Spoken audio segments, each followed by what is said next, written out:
evening and welcome to the May 21st Council meeting. Please join me in welcoming Troop 1248, American Legion Post 299, for a very special presentation of the colors led by Crew President Sophia Tuparan. Please stand.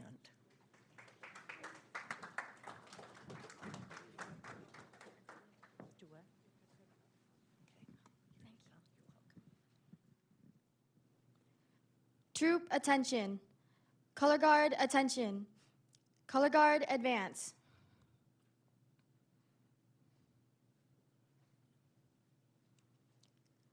Color guard, halt. Color guard, prepare to present the colors. Color guard, present the colors. Troop, salute. Please join me in the Pledge of Allegiance. If you are in uniform, salute. If you are not in uniform, please place your right hand over the heart. Ready? Begin. I pledge allegiance to the flag of the United States of America and to the republic for which it stands, one nation, under God, indivisible, with liberty and justice for all. 2. Color guard reform. Color guard dismissed.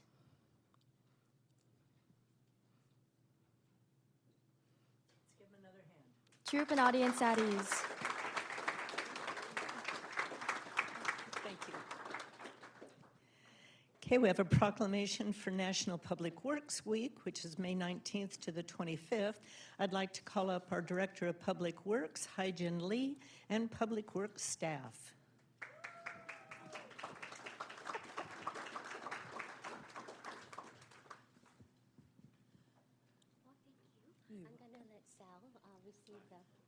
Hi, how are you? Yeah.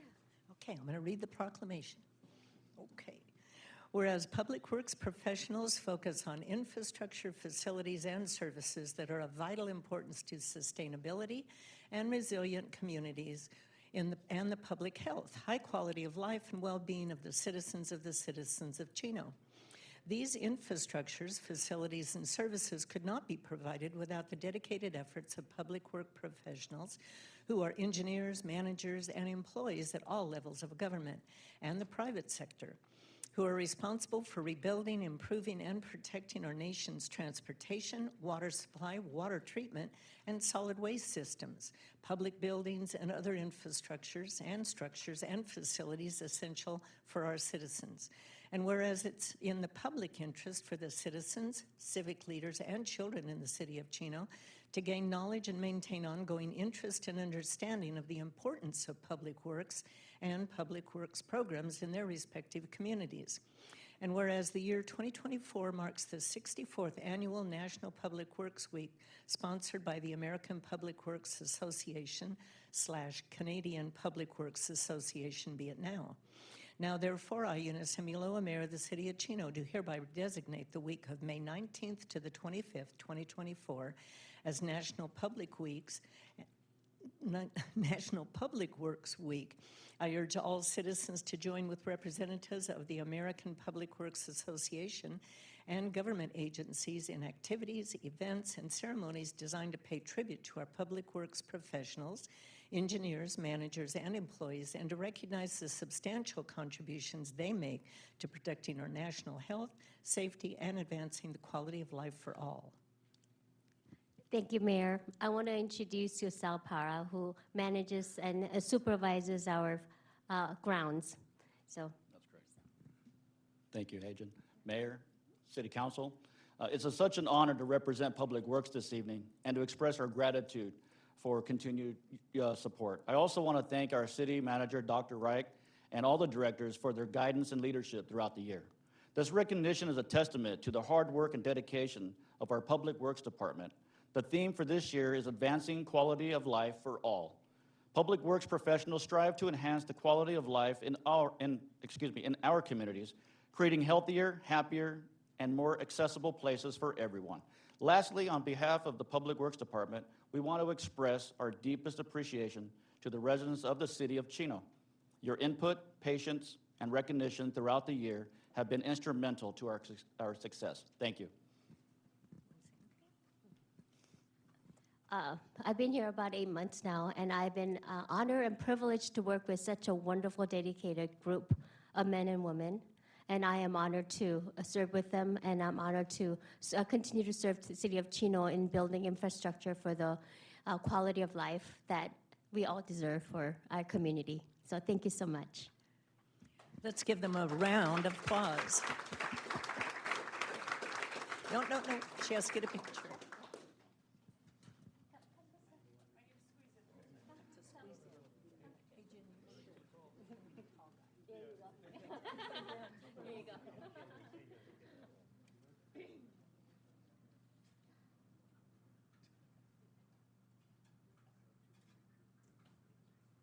We owe a debt of gratitude to all these folks, because when we drive around the city and not fall into potholes or, or not have a water main break or any of that, it's all up to these guys. So thank you all so much. Thank you.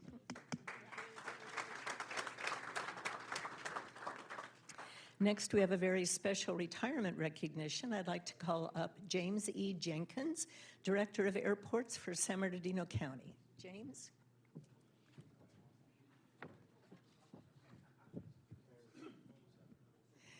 You're welcome.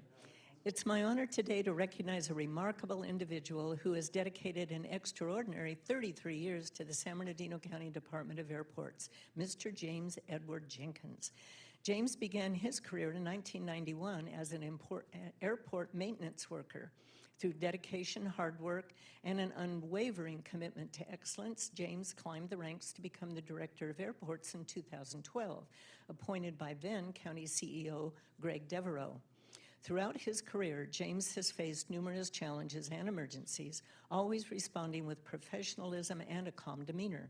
One notable incident occurred while he was the Chino airport manager. When a tenant fell ill and became unresponsive, James' quick thinking and life-saving actions saved the tenant's life. James' tenure at the Chino airport was marked by his ability to manage complex situations, such as the radium cleanup ordered by the EPA and the discovery of 55 napalm barrels. That must have been exciting. It was. His skillful coordination with federal, state, and local agencies ensured these issues were resolved efficiently and safely. As a leader, James has always emphasized the importance of balancing the interests of tenants, the county, and the environment. His calm and steady approach has earned him the respect of colleagues, stakeholders, and the broader aviation community. Under his leadership, the Department of Airports has become a vital asset, providing economic benefits and supporting emergency services and aviation training. As he steps into retirement, James plans to continue his passion for public service by volunteering to help the elderly maintain their homes and property. He also looks forward to restoring his high school 1968 Ford Mustang. Fastback? You bet. No, it's a coupe. Ah, I had a fastback. Oh, boy. James, on behalf of the City of Chino and many communities you have served, we thank you for your dedication, your leadership, and your unwavering commitment to excellence. We wish you all the best in your well-deserved retirement and future endeavors. Congratulations and happy retirement. And we'd like to present this certificate of congratulations in recognitions of 33 years of dedicated service. Thank you, Madam Mayor. Say a few words. Well, when I had a similar presentation at Chino Airport, and there were several tenants here from the airport that are supporting tonight, I got quite emotional. And so, thinking about the number of years service and the things that have occurred over the time just brought up quite a bit of emotion. But one of the things that I like to share is, as public servants, we don't get a chance to see a lot of things completed. So one of the things that I did back in 2007, my wife unfortunately broke her ankle, and at that point, I took up preparing the evening meal. And so I found that to be kind of satisfying, and I was always able to say that I'd accomplished something at the end of the day. And so that brought a lot of comfort to my lifestyle in my life, just having done that. And I'll leave you with that. So do you cook every night now? I do. Do you I really? I do. If you ever have an evening where you don't have anything to do, and I noticed you're going to fix up houses for elderly. That's my plan. How elderly do people have to be?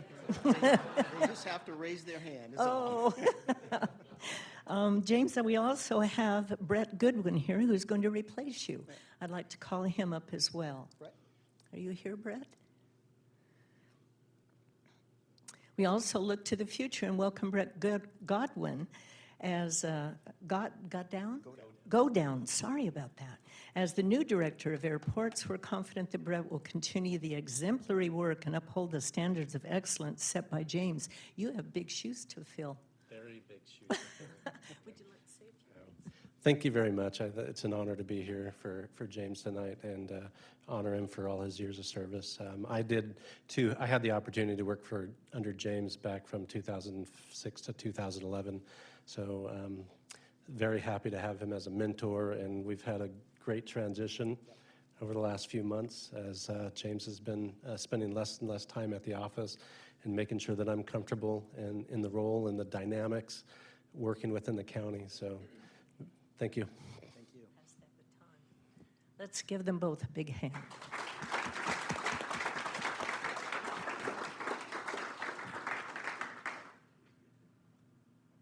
you again, Madam Mayor. Thank you so much. Are you staying around? I am. Yeah, I'm going to stay in the area. I'm not going to move. Okay, next we have our business of the month. Our business of the month is a place rooted in the vibrant history of Chino. Their dedication to serving our community spans decades, and we are thrilled to honor them. For the month of May 2024, we would like to recognize M.K. Smith Chevrolet as our business of the month. Will President and General Manager Mark Smith please join me up front?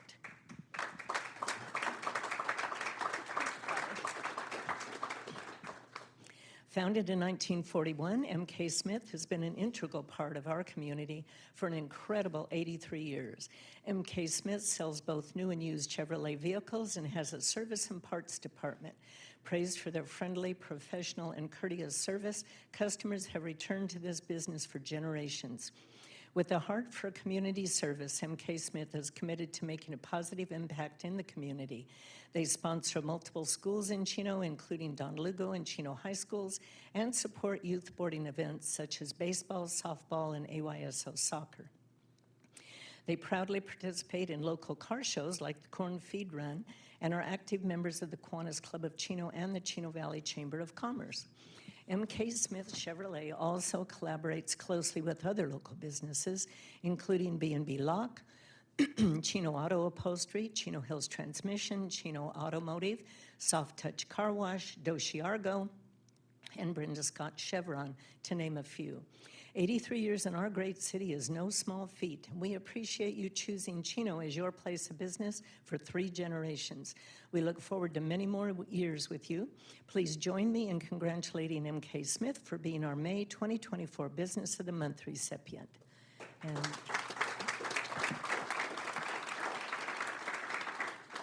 Mark, I'd like to give you this congratulations certificate to celebrate Business of the Month, May of 2024. Appreciate it. Say a few words. Sure. M.K. Smith was my grandpa, and then my dad was around for a long time, and now my brother and I are there, and 83 years is a long time, and we're super excited to be part of this community and super excited to win this, so thank you so much. You're welcome. I cannot tell you how many people have bought cars from you, including Bob and I. Yep. Thank you. The big red truck came from you. How is your dad He's wonderful. and your mom? Wonderful. They're doing well? They just travel and travel and travel, and they're doing great. Oh, that's nice. Well, tell them hi for us. I will. Okay. Ari's going to get a picture. Tell them hi for me. I will. Thanks, Mark.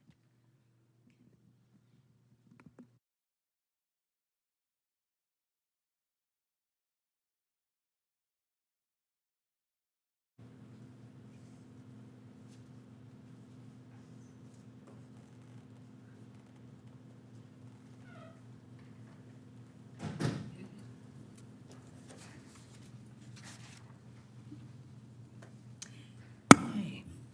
Next, we have a presentation from Dr. Ray Wolf, Executive Director of San Bernardino County Transportation Authority. Ray?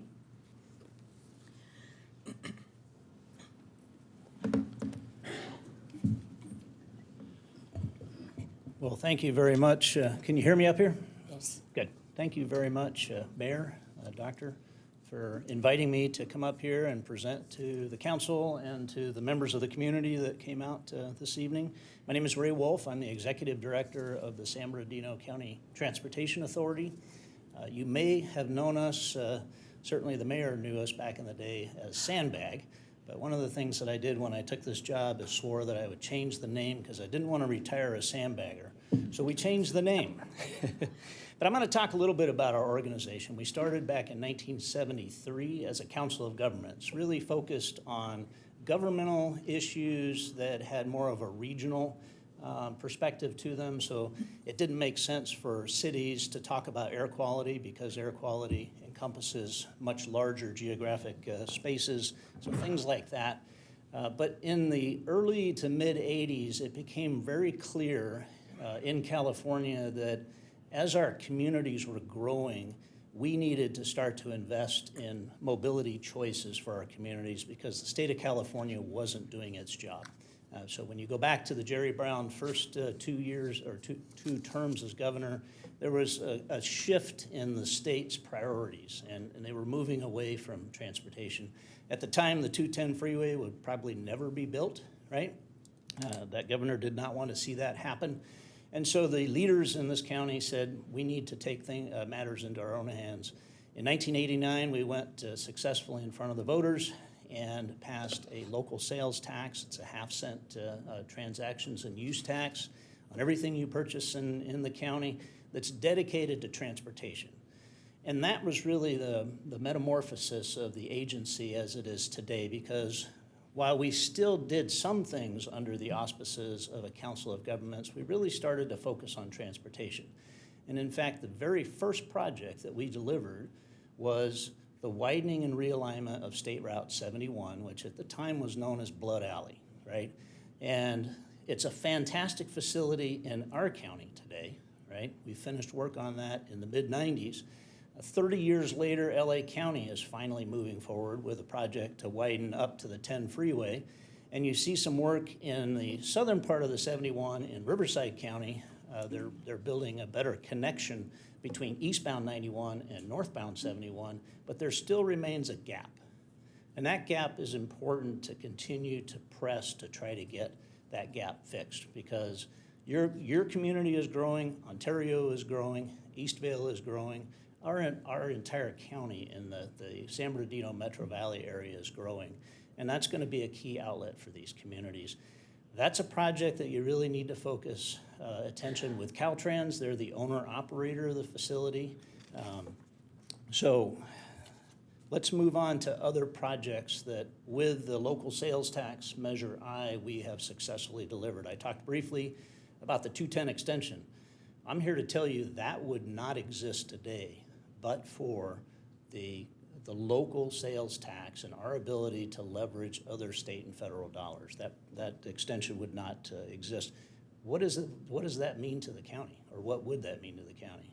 That would significantly reshape who we are today and really limit our economic vitality, right?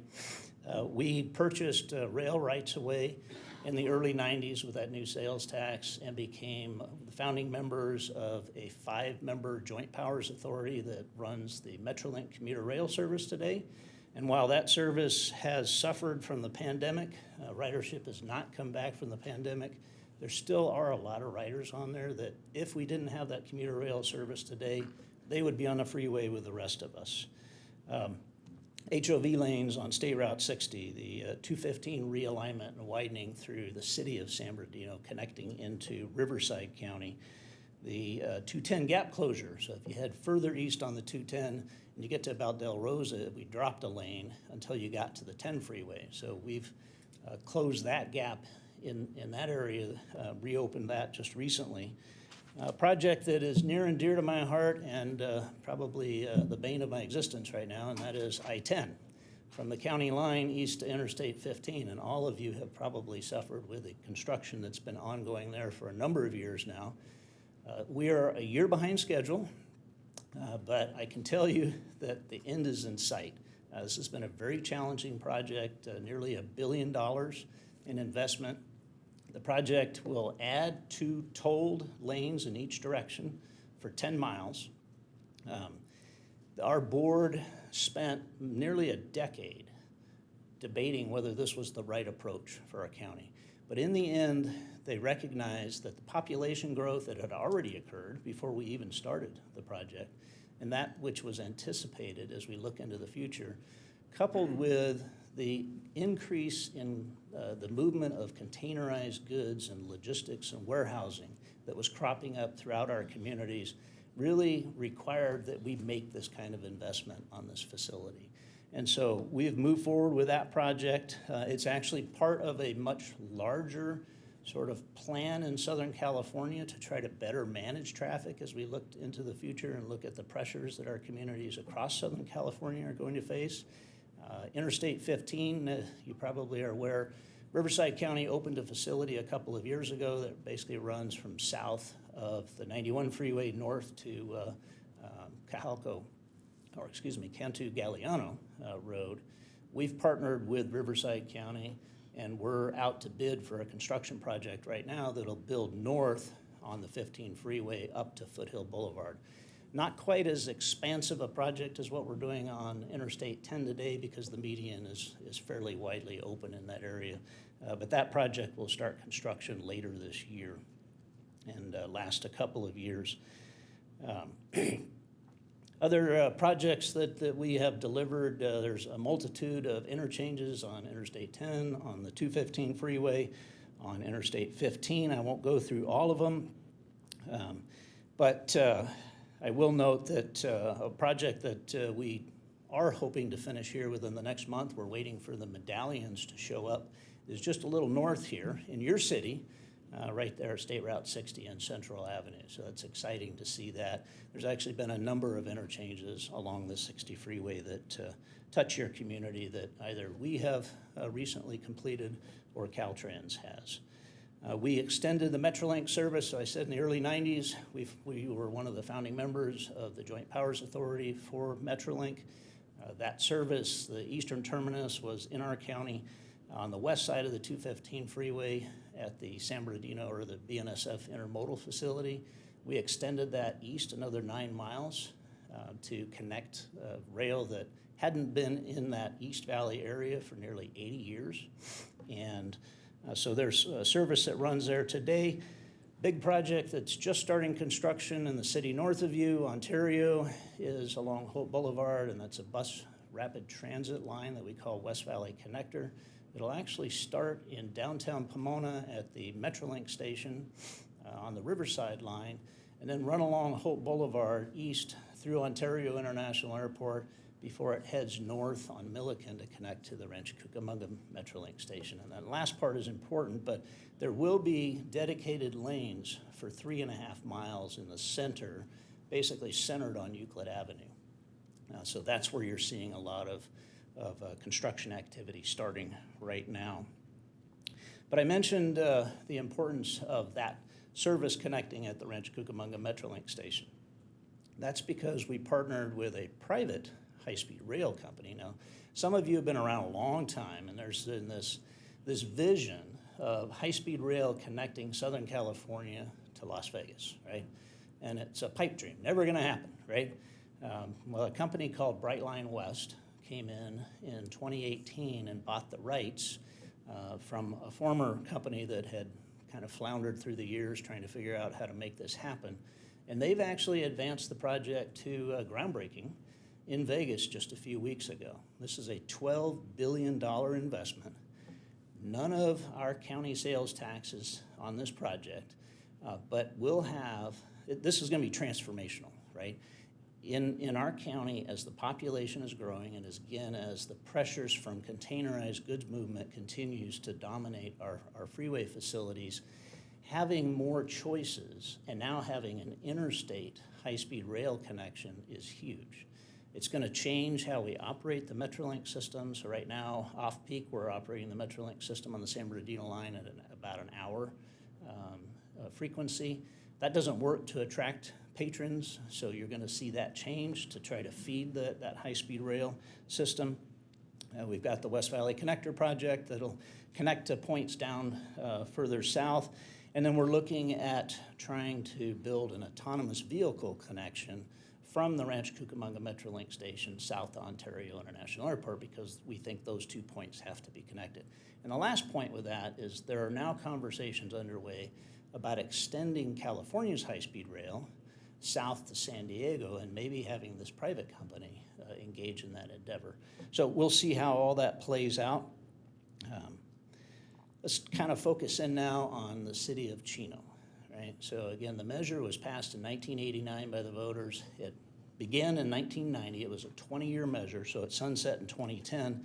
The city received $15.3 million in pass-through funds. Those are funds that you can use to fix potholes, to do work at signalized intersections, and do those kind of things that are important to your community.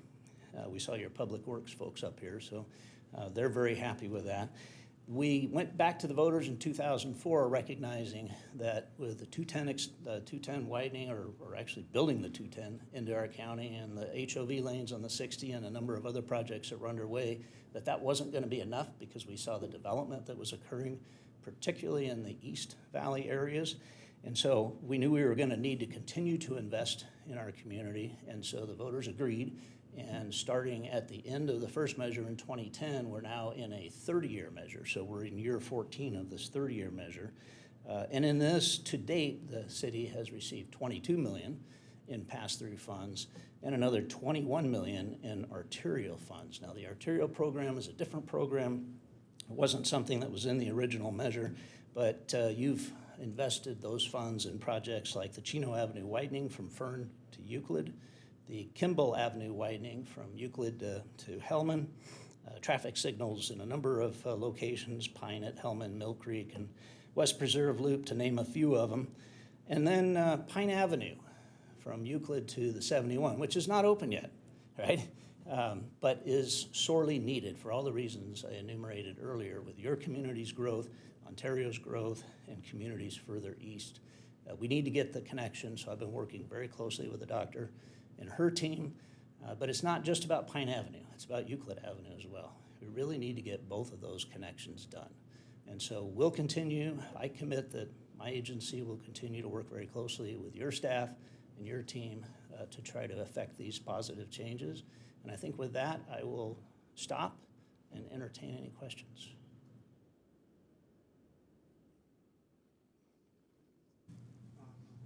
Mark? Karen?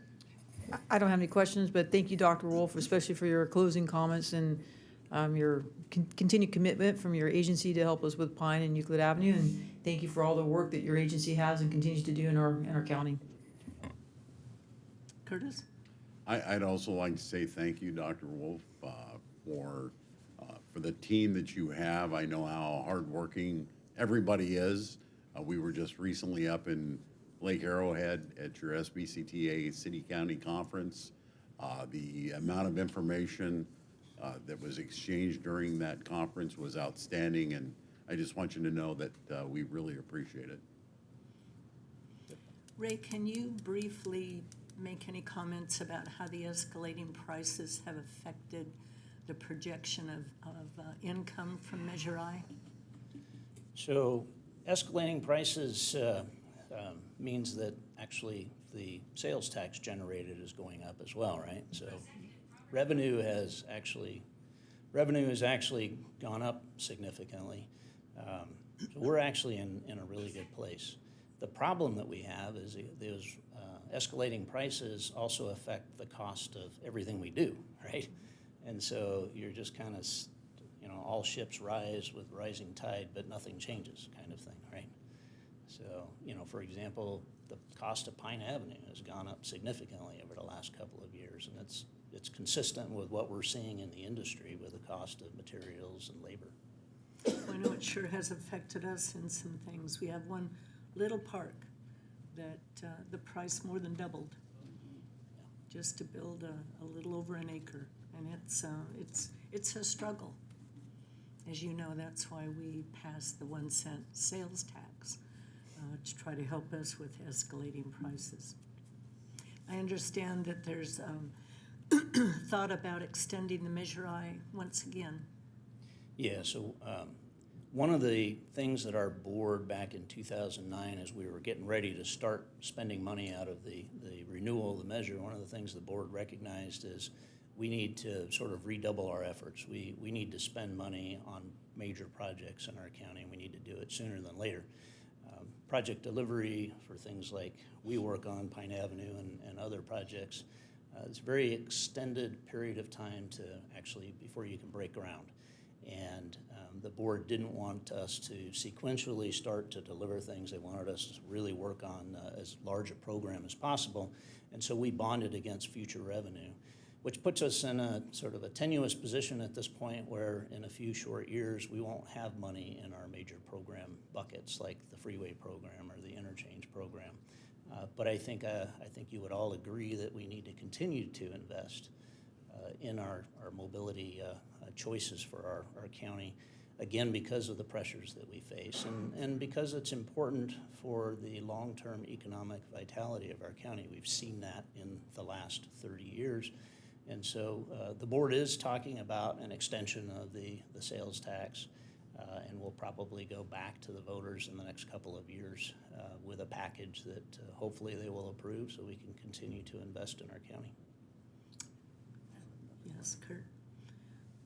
I was wondering if you have any information regarding Riverside County and what they're going to be doing with Highway 71 south of San Bernardino County line. I know that SBCTA and Caltrans are responsible for the area of San Bernardino County, but, you know, then it bottlenecks down to the 91. Do you have any information regarding what their plan is and any timeline as far as widening it and making it what it is up here?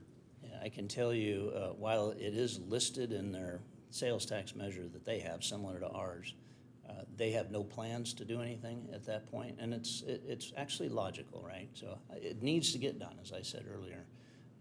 But they just spent billions of dollars on the 91 freeway, and the 71 will dump more traffic right at the Orange County line, which means that the 91 is going to back up again. And so all of this taxpayer dollar in Riverside County that was spent to benefit residents in Riverside County will be for naught, right?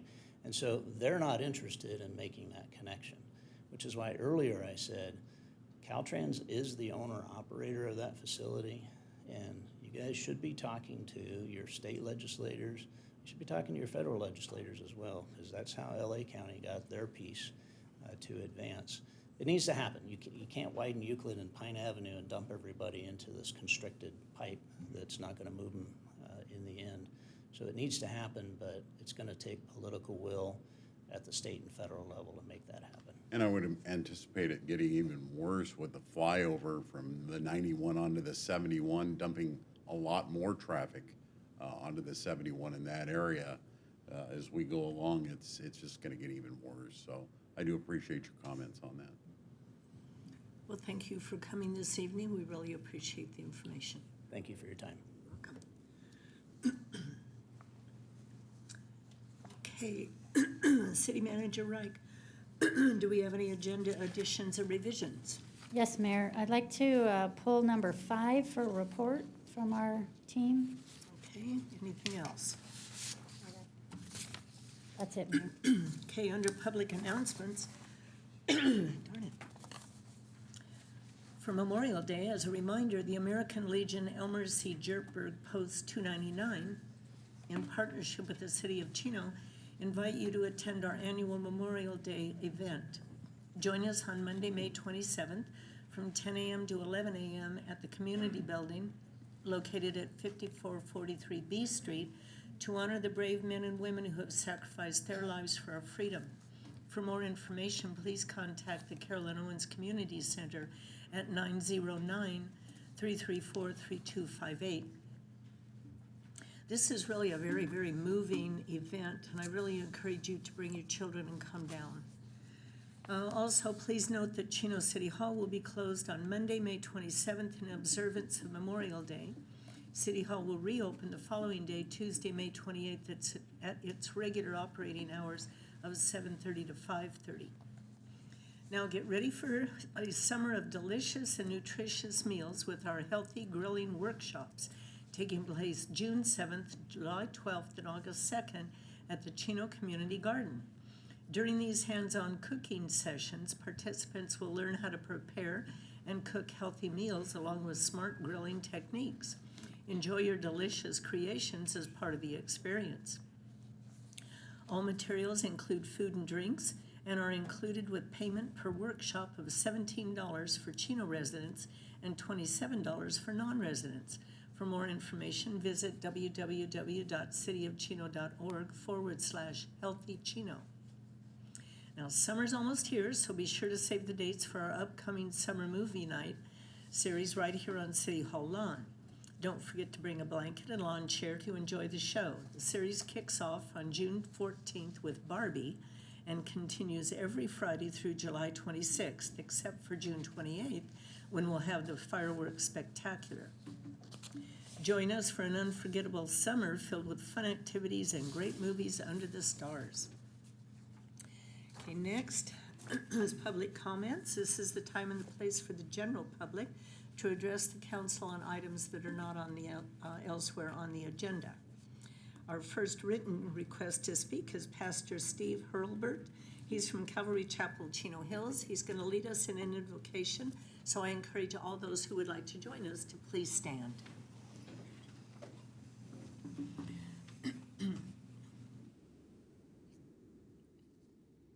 Proverbs says, "The righteous man walks in his integrity, and his children are blessed after him." That principle applies to what you do. You're not parents to your constituents, but you're their leaders. When you exercise the items that you see here, your core values, it's the same principle. It's walking in integrity, and your citizens are blessed after you. Join me in this invocation, if you would. Lord God, I thank you for these leaders. Lord, the difficult job that they do. Lord, I thank you for each of them. Lord, your word says in the book of James that if we lack wisdom, that we should ask of you. Lord, my guess is each one of them need more wisdom in their lives. So God, I pray that you'll grant them wisdom, discernment, discretion. Lord, as I looked at their agenda, I thought it's best if I add one more thing. And that, Lord, is that you'd give them endurance tonight. Lord, bless them, please, in Jesus' name. Amen. Amen. Thank you very much. Next written request to speak is Melissa Campani from Supervisor Hagman's office.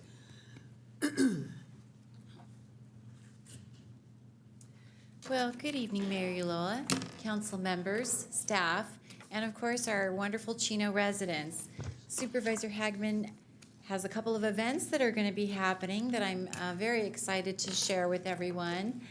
Coming up soon, this is really soon, you need to get it on your calendars now. The event of the season is going to be taking place on Wednesday, June the 5th from 5 to 7 p.m., and that is Supervisor Kurt Hagman's annual open house. It's a wonderful event. We really look forward to this. As I have shared before, however, some people may not have heard, we do ask several of our county departments to come out and join us.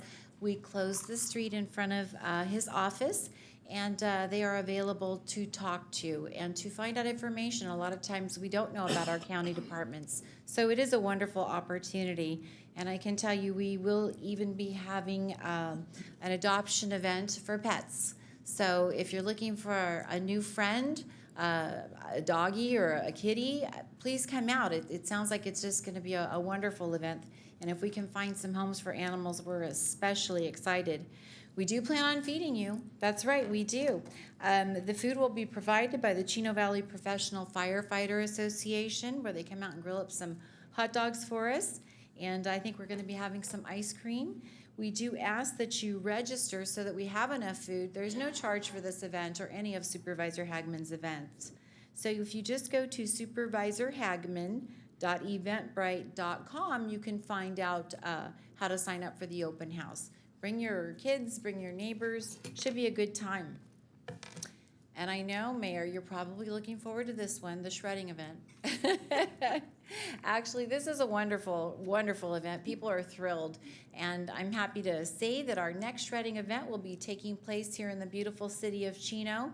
It's going to be right out here in the parking lot in front of City Hall here in Chino. The event is free. The date is Saturday, June the 15th from 9 a.m. to noon or until the trucks are full. We are very happy to be in partnership with the city of Chino for this event. So please bring your items out that need to be shredded. Let's make sure that the information that we have on some of our paperwork doesn't get shared around in the wrong hands. So we do ask that you limit your materials to 3 standard size filing boxes per vehicle. And I think I gave all the, oh, nope, I forgot something here. We do ask that you pre-register at HagmanShred0624, that's the date, .eventbrite.com. It takes a few minutes. We do ask people to fill out some information since we're taking their sensitive documents. However, the truck is right there, it shreds right there.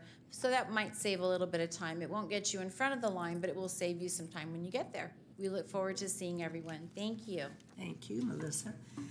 Those are the only 2 requests I have to speak. Is there anyone else in the audience that would like to address the council on an item that is not on the agenda elsewhere?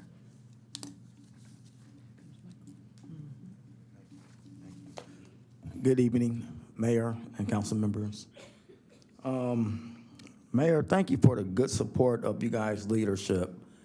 It goes in hand in what I see, and a very good job. And I live right on 5819 on Riverside Drive, and I want to send a special shout out to the Chino Police Department. They dealt with a similar situation last Monday on my birthday when I was walking, getting my cup of coffee, and I noticed police officers got flying from everywhere. And I said, this is not good. This is not good. And the police officers actually responded to the difficult thing what happened right there at the apartments. And I'm very happy that they dealt with the situation very quickly, because we don't need any negativity in our city. We got enough potholes as possible.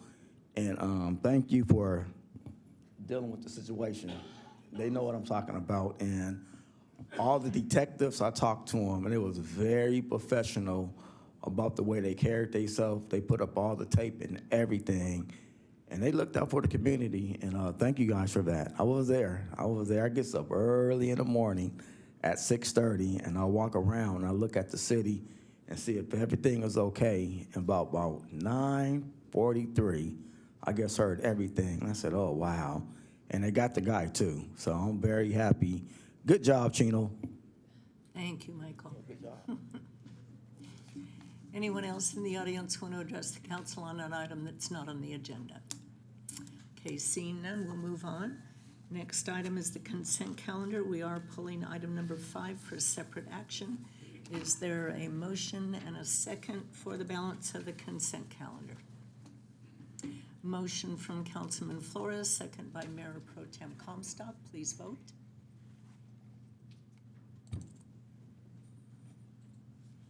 And the consent calendar passes unanimously. Item number 5 is the Local Hazard Mitigation Plan Consulting Agreement. We have a staff report this evening from Chief Menson. Okay. Yes, Mayor, it'll be myself and Lieutenant Aaron Kelleher.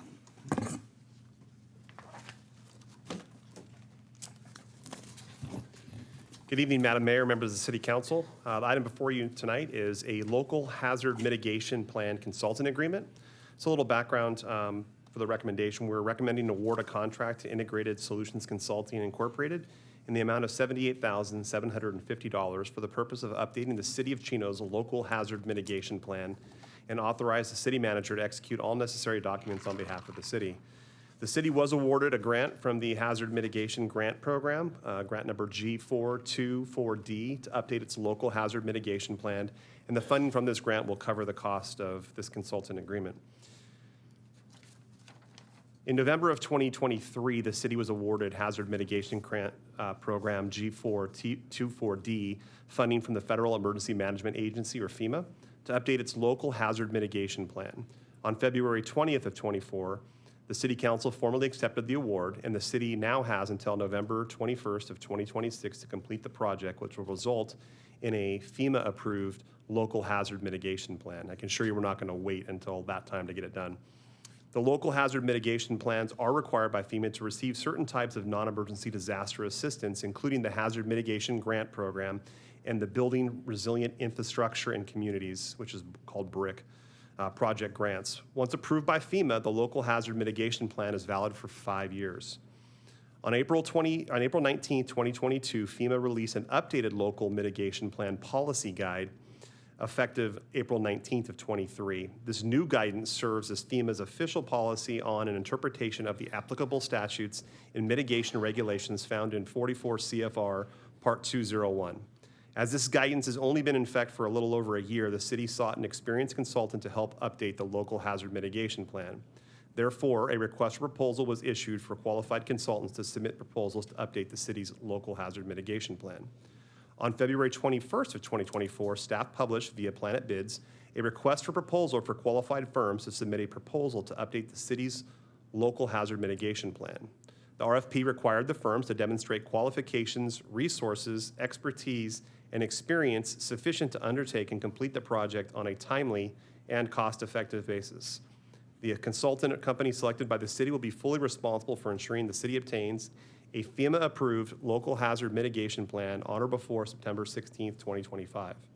On March 21, 2024, staff received proposals from 7 firms. City staff, along with a neighboring jurisdiction subject matter expert, evaluated each proposal utilizing the weighted criteria outlined in the RFP, which included qualifications, past performance, responsiveness, cost, and timeline. Staff ranked the proposals from the corresponding firms, and Integrated Solutions Consulting Incorporated received the top ranking. It is therefore staff's recommendation that the City Council award and authorize a contract to Integrated Solutions Consulting Incorporated for the amount of $78,750 for the updating of the City of Chino's local hazard mitigation plan. And with that, that concludes my report. I'll be happy to answer any questions. Thank you, Aaron. Mark, I understand you wanted this item pulled? Yes, I just wanted to pull just the one. Initially, I saw the date of 26, which kind of it concerned me a little bit. You know, we really want to get these extensions and roads raised because with the hopes that maybe we can get the Olympics here is one of the things that Supervisor Hagman's really trying to do, but we really need it for the funding, you know, and obviously, as you know, Pine Avenue is expensive. Euclid Avenue is expensive. So if we don't have this mitigation plan in place, we can't apply for the funding or for a grant from FEMA. So whatever you guys can do to help expedite this, I'd really appreciate it. So that way we can have our city staff move forward to try to apply for some of these grants so we can get these roads constructed. That's all I have. Thank you. The consultant actually provided a schedule, about a 6-month timeline, and we anticipate taking about 90 days from that time to get in FEMA to approve it. So from the time we approve the contract to hopefully we have it, we're looking at about the 9-month time mark. So hopefully just after the first of the year, not all the way deep into 2025. Other cities have taken a lot longer, but the consultant said they can do it in 6 months, and we're gonna hold them to it. So I do, for Councilmember, I know once this is approved, this gets awarded tonight, I do plan on myself, the Deputy Chief, and Lieutenant are going to meet with the consultant personally and explain express our urgency of getting this done and completed. And we'll have monthly meetings with them to get updates, to hold them to these timelines. And I'm hoping with this mitigation plan, we can use this hopefully with the Army Corps to express the emphasis on trying to complete our Pine Avenue portion, which is going to be west of Euclid, to see if they can help us out to widen that road because of all the issues that they have there with flooding and everything else. So hopefully when this all gets complete, we can identify or at least show them the urgency and why we need this done. But I appreciate you guys' effort. Thank you. Karen, did you have something? Yes. Thank you, Mayor. Lieutenant Keller, thank you for that report. It's already been stated tonight how important, how critical this is to us in our transportation and our application for funding. Since we are going to be meeting monthly with the consultant, I would ask the city manager for staff to bring back a regular report on the progress of that so that we can make sure this stays on track. Thank you. Okay, any other comments, questions? Any questions from the audience or comments? Okay, seeing none, then I would ask for a motion and a second to approve item number 5.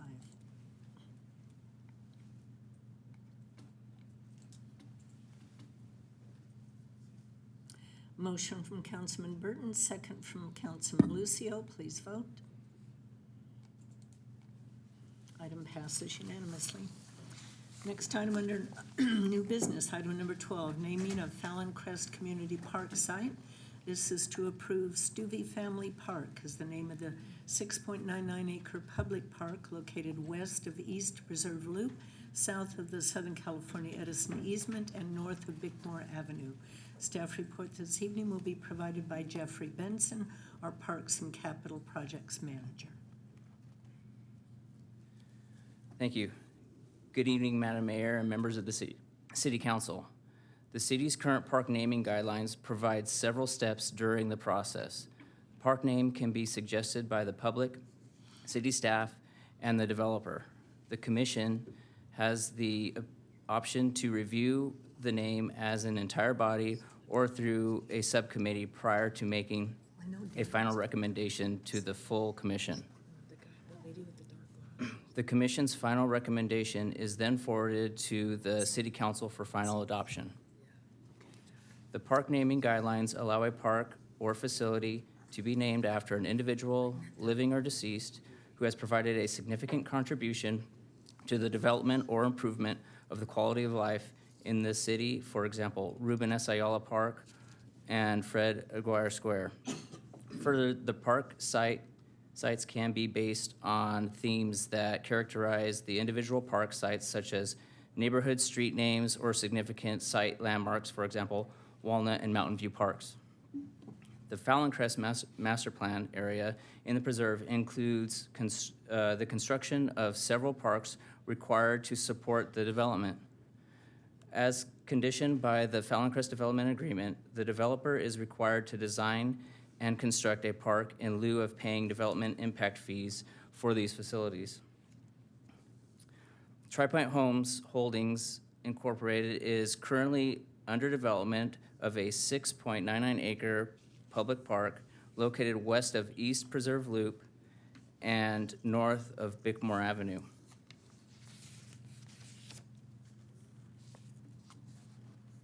This park proposes the following amenities: open turf field with Musco sports lighting, 3 pickleball courts, 2 basketball courts, a tot lot, shade structure, barbecues, and public restroom, and is anticipated to open in early 2025. The Community Services Parks and Recreation Commission received 3 park name recommendations. Jerry Stuvey, the son of one of the original owners of the Stuvey Family Dairy, submitted a park name recommendation letter to the city citing the contributions his family has made to the Chino community. The name submitted was Stuvey Family Heritage Park. The park is being developed on land that was originally purchased by the Stuvey brothers in 1950. The Stuvey brothers are the founders of Altadena Dairy, the largest dairy in California. They expanded their operations in Chino and purchased additional acreage totaling 750 acres. The Stuvey family was involved in various community organizations and made significant contributions to the history of Chino and the dairy industry. The developer is proposing the name Cedar Trails Park or Sage Trails Park as the names for the park site. During the design phase, the developer's consultants have established a specific theme that is unique to the adjoining tracts or developments, such as trails and botanical street names. On April 22nd, 2024, the Community Services Park and Recreation Commission met and voted unanimously in favor of recommending Stuvey Family Park to be submitted to the City Council for adoption. At this time, staff is requesting City Council adopt Stuvey Family Park as the name of the new community park set to be part of the Fallon Crest development. This completes my report. I'll be happy to answer any questions you may have about the park, and Michael Hitz from the Planning Department is also present to answer any questions you may have about the overall development. Thank you very much. And prior to comments, I understand that we have some Stuvey family members here. If you'd like to come up and say a few words. Dan had called, or not called, but texted me, said he might make it, but I don't see him, so. I really wasn't planning on making any speech or anything, but I was kind of honored that it was the Chino champion about my family, and I had submitted a bunch of information from him, and I actually lived on the property for 40 years, my own life. Wow. And run the dairy and everything, and then when the family finally sold the property, then I own a dairy equipment business at Chino Airport, Southern California Dairy Equipment, which in November will be our 30th year there. Wow, So that's very impressive. anyway, but the family is real honored if the board would actually approve the naming of the park after our family. Well, you know, the Stuvey family was an integral part of our community for many, many, many years. And so we're honored that you were part of our community, and it's our honor to recommend the naming of this park after your family. Okay, thank you. Thank you very much. Any comments? Kurt? I would just like to thank the Stuvey family for not just their contributions to the city of Chino, but to the entire region out here. The things that you provided to our community with the dairies and contributions, we certainly appreciate and we thank you very much. Well, and everyone knew the Altadena Dairy, right? Which was the Stuvey family. Karen? Mr. and Mrs. Stuvey, it is our honor tonight to bring this before the council. I'd just like to add that one of the owners of this development, Mr. and Mrs. Bedart, also pushed hard to have this park named in your family's honor. I know that Mr. Bedart would have been here this evening. He actually had some eye surgery, some minor eye surgery, so I know he would wish you well this evening. So thank you for being here tonight to represent your family. Okay, and with that, I will entertain a motion and a second.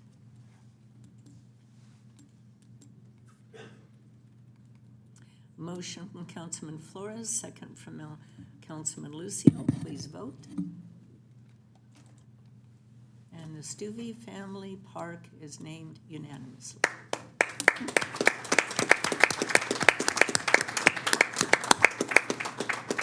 We'll make sure you get an invitation to either the groundbreaking or the grand opening. Thank you.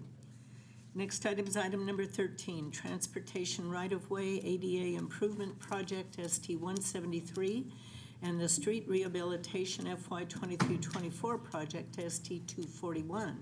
Approve a construction contract with CT&T Concrete Paving Incorporated, professional services agreement with Layton Consulting Incorporated, and authorize expenditures for construction management services and overtime inspection costs. We need various approvals for the transportation right-of-way, ADA improvements, and the street rehab project. Our report this evening will be provided by our Associate Engineer Eduardo Diaz and our Director of Public Works, Hajan Lee.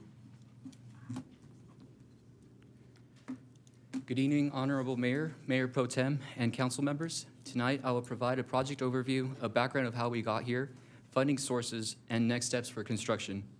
The projects involve installation of 67 corner accessibility ramps, 10 alley entrances to meet the latest requirements for accessibility, as well as the completion of a sidewalk path along 3rd Street between H Street and Schaefer Avenues.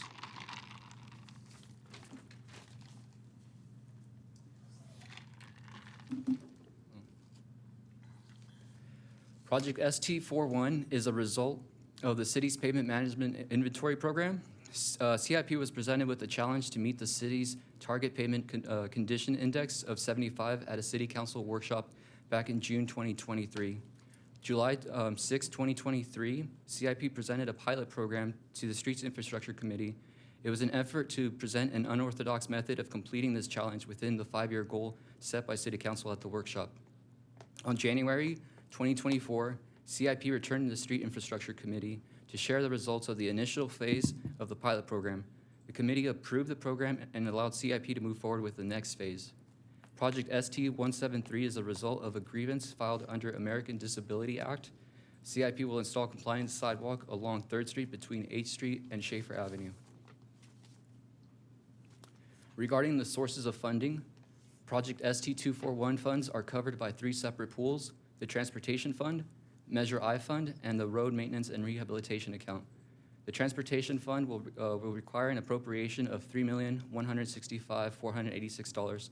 That's backfilled from the general fund. There are sufficient funds in CIP for Project ST-173.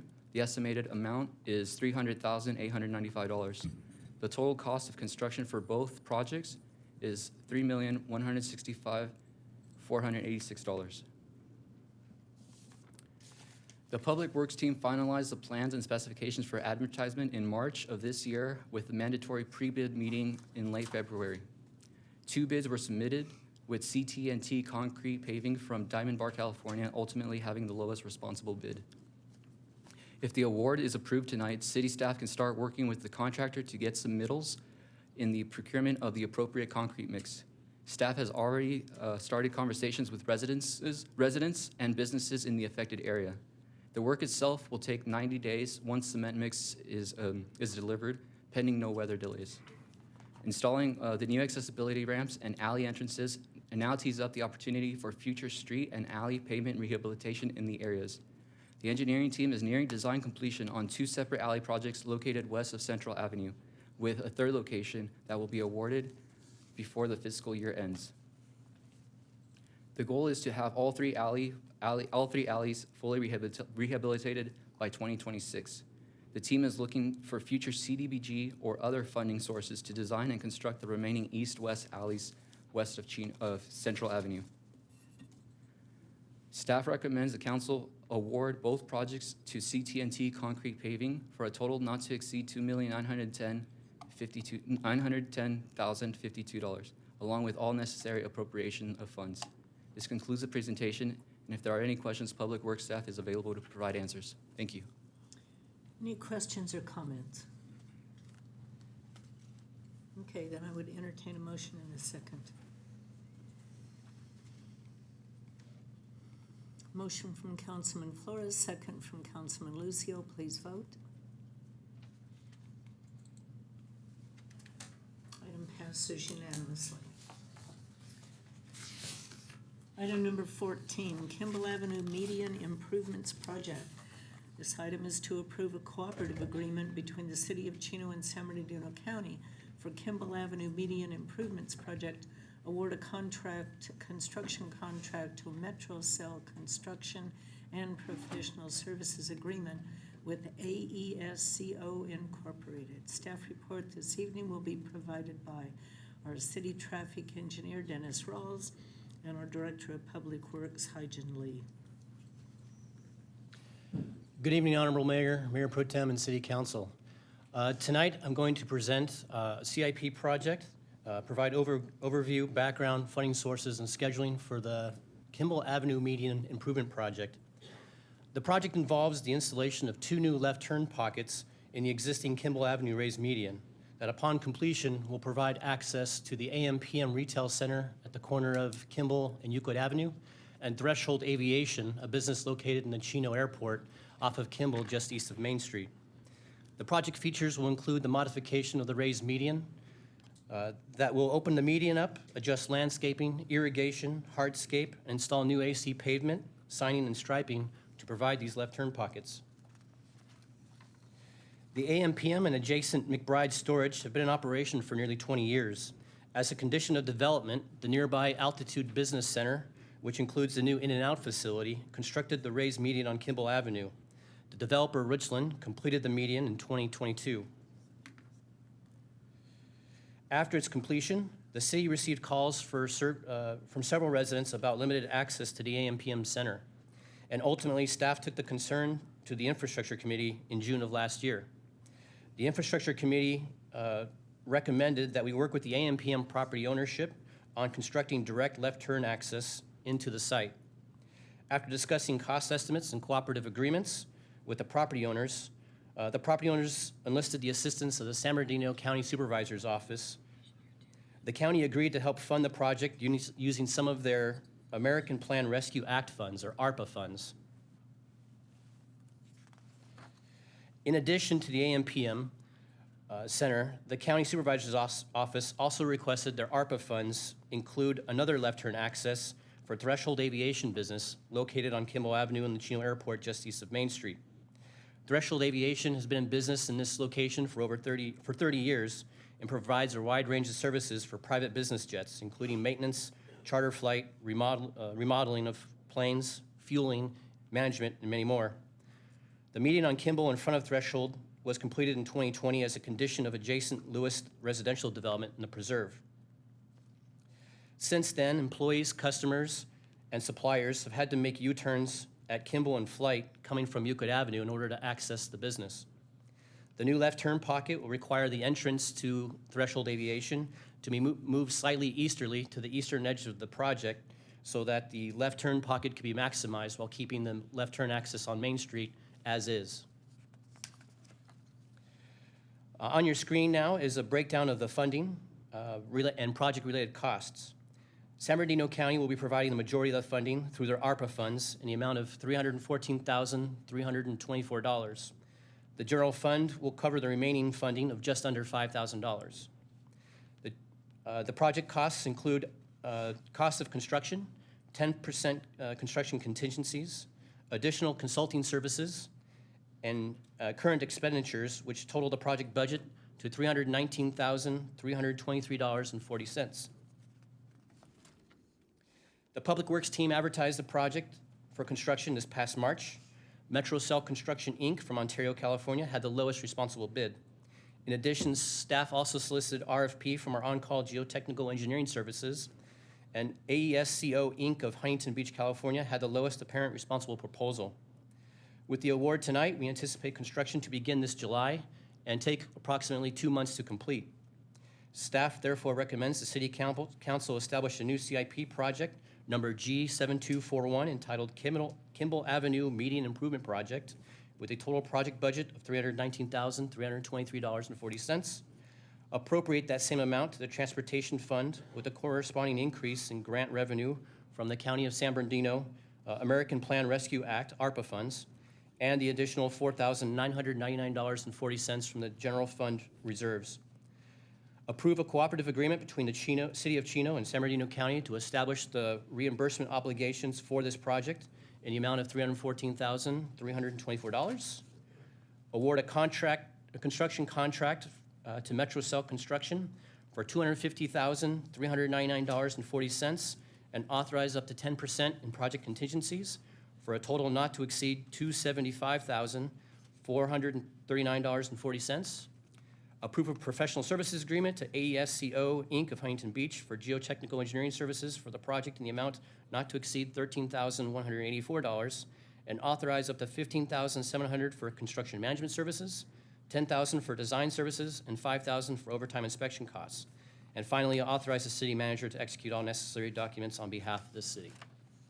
This concludes my presentation. We're happy to answer any questions you have. Thank you. In the audience is associated with the airplane business across the street. Would you like to say anything this evening, sir? Yes. If you come up to the podium, please.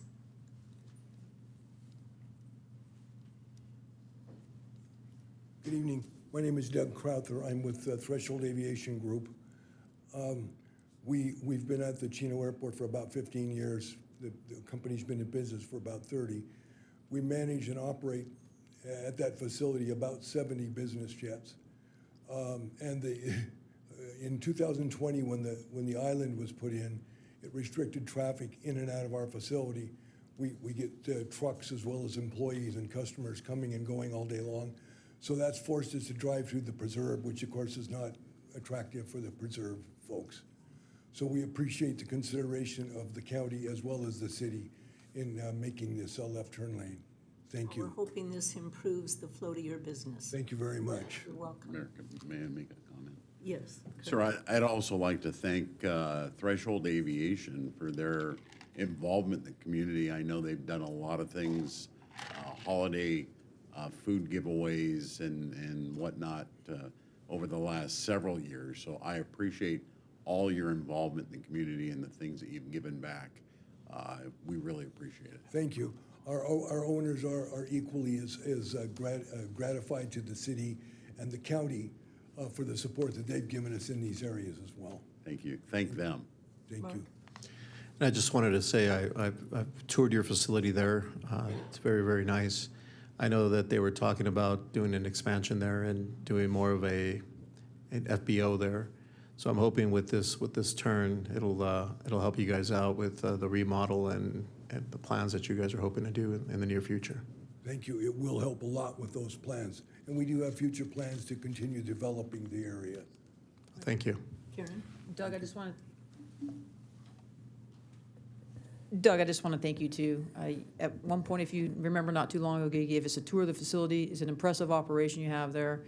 I don't think there was any harmful intention in doing this meeting, but I do think, thank you for being so patient, and I do believe this will help your employees as well as your customers and staff there. So thank you for being patient with us. Thank you. We appreciate all of your support. You're welcome. Okay, with that, we need a motion and a second to approve item number 14.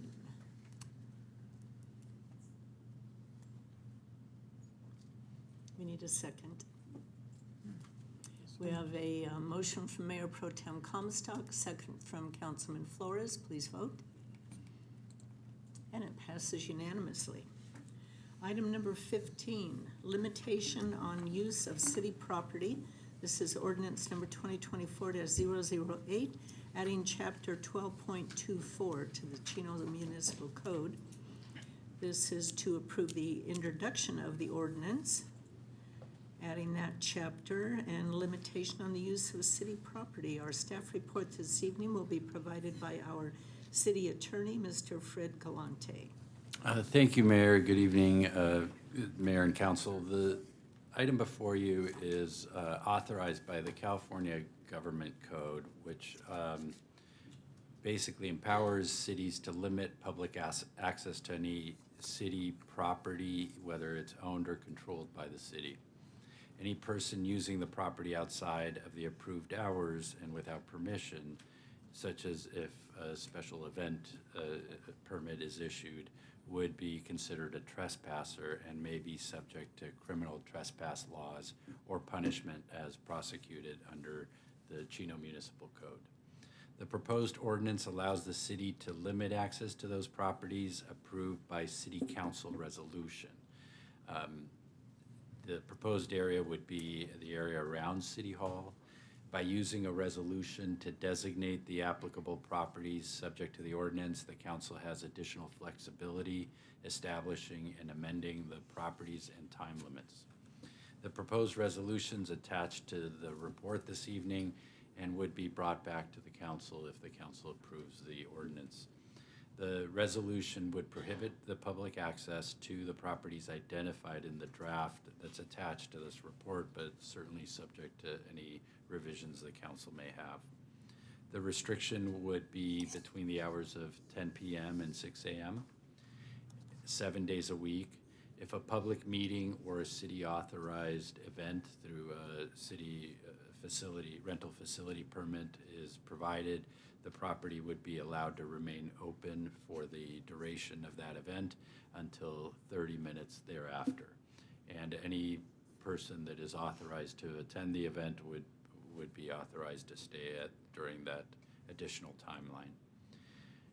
The proposed limitations would not apply to public sidewalks surrounding the properties, so as to allow the public to access the area around City Hall, pardon me.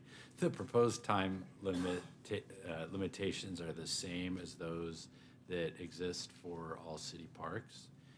And the ordinance is expected to enhance the safety and of the surrounding neighborhoods and city property by providing police officers probable cause to investigate and detain individuals loitering on public property at night.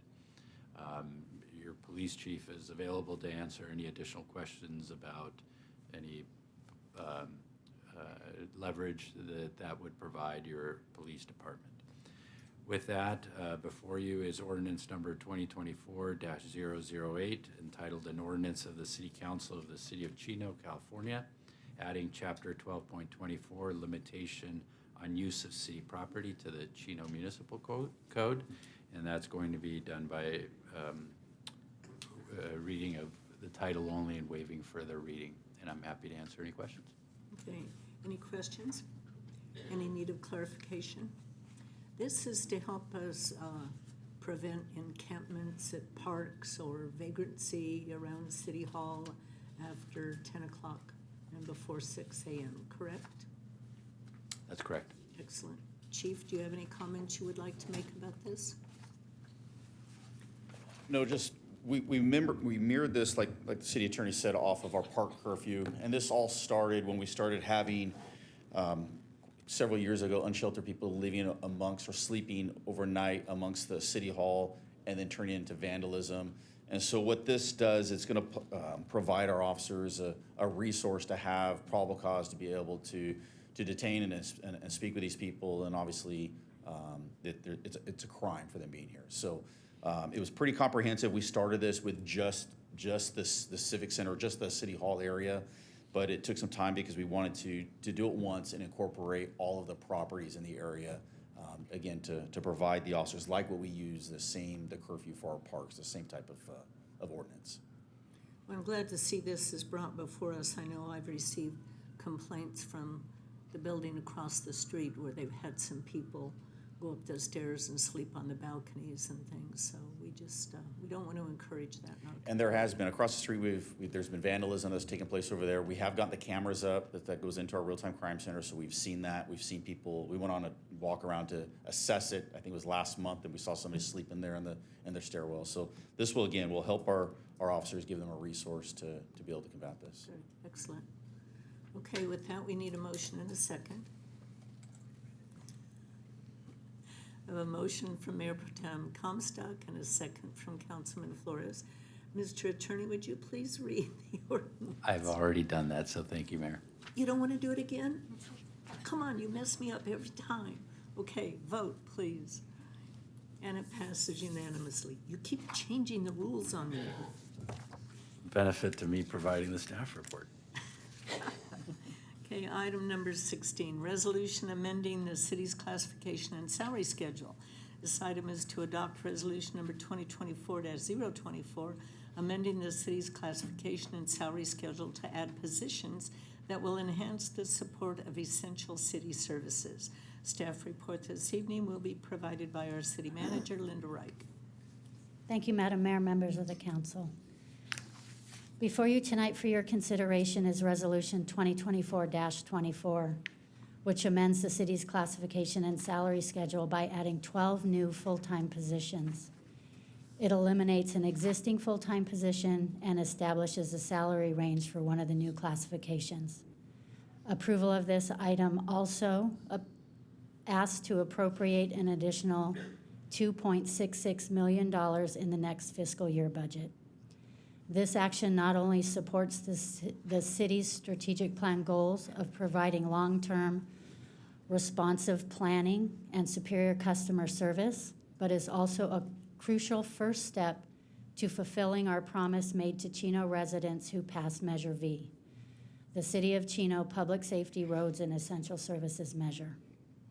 Chino voters' support of Measure V reflects their desire to protect public safety, promote and maintain streets, sidewalks, and parks, and support the economy, vitality of our community. After years of reducing the city's workforce, eliminating and reducing programs, deferring maintenance and repairs, and postponing new projects to balance the budget, this item is an essential first step to fulfill our commitment to our Chino community. Approval of this item will allow us to establish critical critically needed positions and hire key members of Team Chino to deliver on our promises. To keep the city, or to keep the Chino community safe, especially our schools, we propose to expand our successful School Resource Officer, or SRO, program by adding one SRO assigned to our middle schools. This would result in a total of 5 SROs at 7 schools, including the new K-8 school scheduled to open in the Preserve this summer.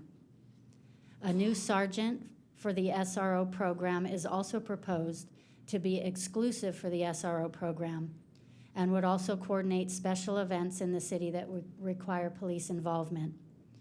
The school district will share in these costs as a partner in this program. To address the rise in retail theft threatening businesses and workers in our community, a dedicated retail theft detail is proposed. It would consist of 2 positions, a police corporal and a police officer, dedicated to disrupting, solving, and prosecuting these crimes. With close to 90 CIP projects budgeted and numerous others on the city's list of $260 million in unfunded infrastructure and neighborhood improvement projects, expanding the Public Works Department's CIP division is vital to ensuring our infrastructure is safe and operating appropriately for our residents. The division's current operation relies on only 3 full-time staff members and outside consultants in the amount of $2 million annually. The first step to right-size the CIP division is the proposed addition of a principal engineer, 2 associate engineers, and a GIS analyst. The addition of these positions will bring the engineering and public works project management expertise in-house, create internal institutional knowledge, reduce consultant costs, and improve the coordination of our CIP efforts. During community workshops, residents stress the importance of parks and recreation facilities to the quality of life in Chino and its strong sense of community. To address the tremendous backlog of deferred maintenance at city facilities and to support the proper maintenance of parks and citywide beautification efforts, a new Assistant Parks and Capital Projects Manager position and a Facilities Maintenance Technician are recommended. The new Assistant Parks and Capital Project Manager position will replace the existing and vacant Projects Manager position in the Community Services Parks and Rec Department. To address residents' concerns about vacant retail space and underutilized shopping centers throughout our city, and their desire for expanded dining, entertainment, and retail options, the Administration Department is proposing a new management analyst for economic development, charged with marketing and attracting new businesses to Chino and providing support to our existing businesses. Finally, the addition of a human resources and risk management analyst position is proposed to ensure the Human Resources Department can keep up with the ongoing demand to fill not only these positions, but ongoing vacancies in a highly competitive market. It is our request tonight that the City Council adopt Resolution Number 2024-24, amending the classification and salary schedule to add the 12 previously described positions and authorize the appropriation of $2,666,462 to next year's fiscal year budget. That completes my report. The department directors and myself are available if you have any questions about any of these positions. Thank you, Mayor. In the Public Works Department, you had mentioned that we use about $2 million annually in consultants. Yes, Mayor. Hiring these people, does that mean we will no longer use consultants? We'll still use consultants, but not to the level we're using them today. Okay. How many police vacancies do we have right now? 0? Look at the chief's gonna tell you 0, maybe. So at this moment in time, we have 3 vacancies, and we have people lined up in backgrounds for each of those vacancies. Okay. And so this will be adding 2 new positions? This will be adding 4 new positions. 4 new positions. Correct. Okay, so you'll have the 3 existing plus 4 more? Correct. 7. So you had to recruit for these, or are you going to do some promotion and then So, recruitment? so we ultimately will recruit. What we will do, and the priority obviously for the school resource officers to have that officer in place and selected by the next school year. The supervisor will be midsummer, right about the same time as that person in place. The priority right now is the retail theft, is to get the corporal and the officer, get those two people selected and put into that position. Our first thing obviously is our patrol staffing and making sure that we have the patrol staff and the officers there, because that's where we will be taking these officers from. The positions ultimately will be filled at the bottom, but our priority at all these positions, we have a little bit of time because of the school year starting, but the priority right now is for these positions will be for the retail theft. Okay. Linda mentioned there's going to be 5 SROs for 7 schools. So we currently have 3 SROs for the 3 high schools, and then one of those is a DARE officer, but also fills in at the junior highs. So this will add a 5th officer specifically assigned as a school resource officer assigned to the junior highs. So you'll still have the 3 officers for our 3 high schools. They will stay there, and then the DARE officer when he's not teaching DARE, and then the full-time junior high will handle our 4 junior highs: Ramona, Magnolia, Allegiance, and Cal Aero.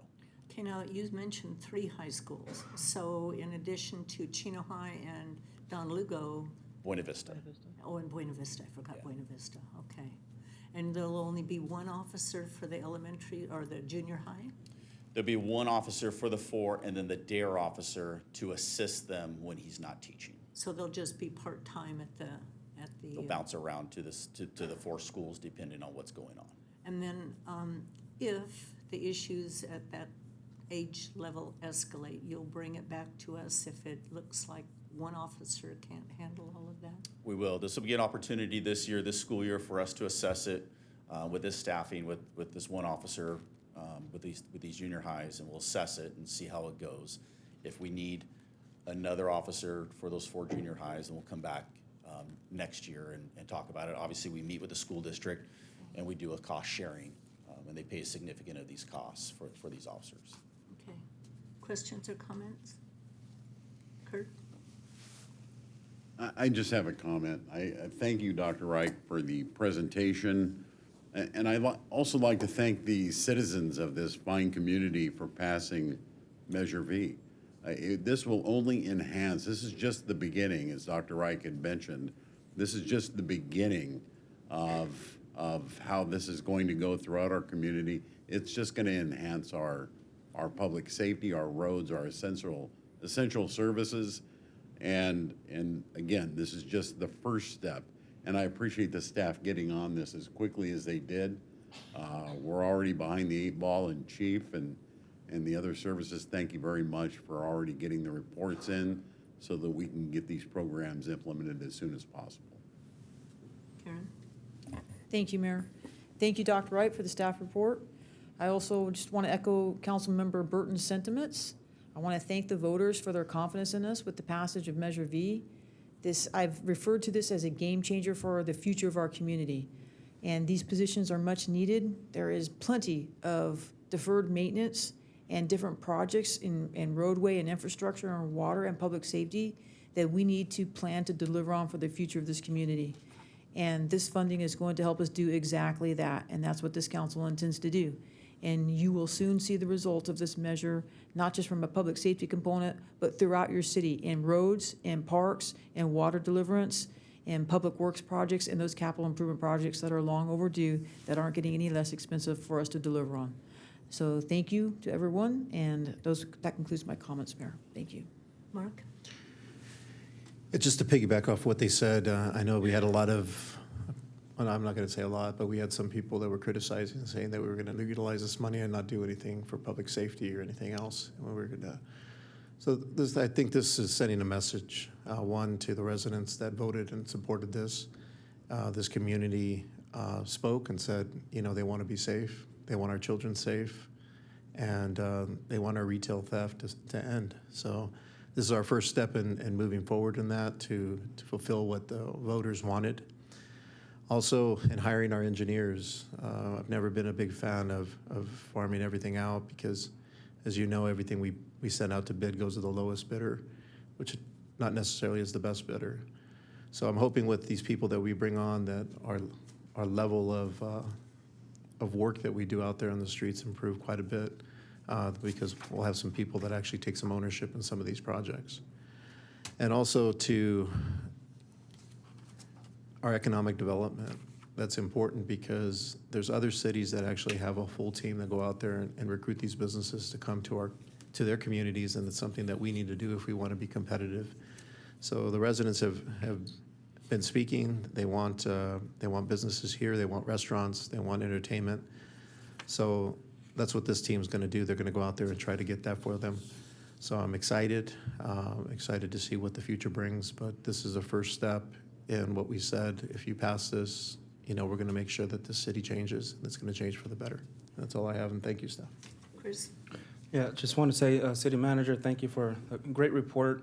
This is definitely timely, and as Councilmember Kurt mentioned, to the community, we thank you for your trust and support in passing Measure V. And as we promised, we are going to deliver, and you're going to see changes quicker than not. And one thing I did want to point out is to Mark's comments regarding economic development. That is a big topic, at least with the residents that I speak with, right? It's what can we do in Chino? Where can we eat? Where can we go to a good steakhouse here in Chino? I will say that with our economic development team growing and there being an emphasis on economic development here in Chino, and with our collaboration with the Chamber of Commerce, they're doing some great things over there. And I think we're going to see, within the next couple of years, more things to do in Chino. So I'm looking forward to that. And to our executive management team, I think everyone else on this council would agree that, your goal right now is to go and recruit the best of the best. And, we know you would deliver on that. So thank you. Okay, we haven't actually begun to receive income yet from Measure V, have we?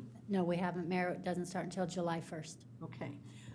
I want to emphasize again, we need to track all spending, and this is going to be part of Measure V. So we want total transparency for the public on when the money comes in and how it's being spent. So we want to acknowledge these kinds of additions to show the public that we are spending the money in their best interest. Yes, we are, and we plan to track it separately. Positions, items that we purchase, projects. So yes, we will have that. Great. And I'd love to see the results of the retail theft team also. Maybe you can give us a monthly report on that as we move forward, because I'm sure the public's going to really be interested in that.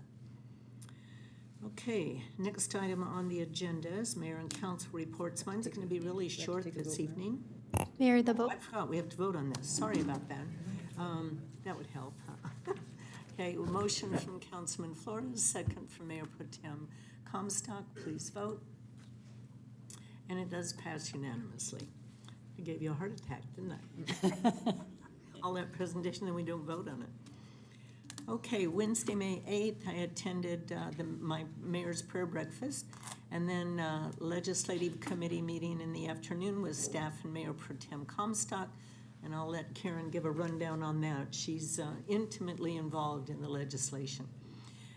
Thursday, May 9th, I attended the Omnitrans Administration and Finance Committee meeting and the SBCTA Transit and Metro Valley Committee meetings. Tuesday, May 14th, we held our State of the City address. I thought that Joel Green did a wonderful job again in emceeing it. I thought he did a really good job. And I want to compliment staff for all their hard work. I think that was one of the best State of the Cities we've had. It was really fun. We had one glitch with the prompter that almost gave me a heart attack, but Matt was right there at the edge of the stage just in case to run up with paper copies in case it didn't work. But gosh, I thought it turned out really, really nice, and I think the audience really enjoyed it. I was surprised at how many people hung around afterwards just to chat and socialize. That was nice. Thursday, May 16th, I attended the Water Facilities Authority Board of Directors meeting. Then, along with the rest of the council, City Manager Reich and Assistant City Manager Jackie Melendez, we all attended the Cities County Conference in Lake Arrowhead, which ended Friday. And I thought this year's conference was very, very well attended. A lot of good information. We even had Lieutenant Kelleher there giving a presentation. So I'll let the council report on that. I don't want to take away their thunder.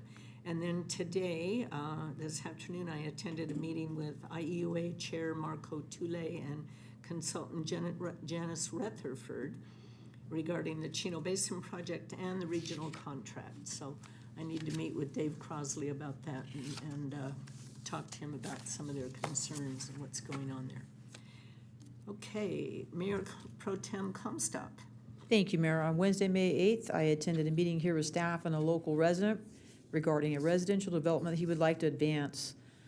It's a little bit of a challenge because of where he's located, but our staff is committed to getting back to him and answering several of his questions about the project. That same day, I attended the Legislative Policy Committee meeting that you spoke about, Mayor, with our lobbyist, Jason Gonzalez, and our staff. As part of our new approach, we work closely with this team to track legislative bills in order to support or oppose legislation that is supportive to the city operations and local control, while opposing legislation that's harmful to local governance. So every year in Sacramento, there's over 2,000 bills that are vetted to our local, from our local elected officials that make their way through Sacramento and through the floor. It's very challenging, but some of the basic ones that we're tracking right now, one of the big ones is the California Business Roundtable. And actually, the League of Cal Cities is calling that the Stop the Tax Trick. And that is an initiative that would require a lot of voter-based initiatives to pass by a 2/3 vote.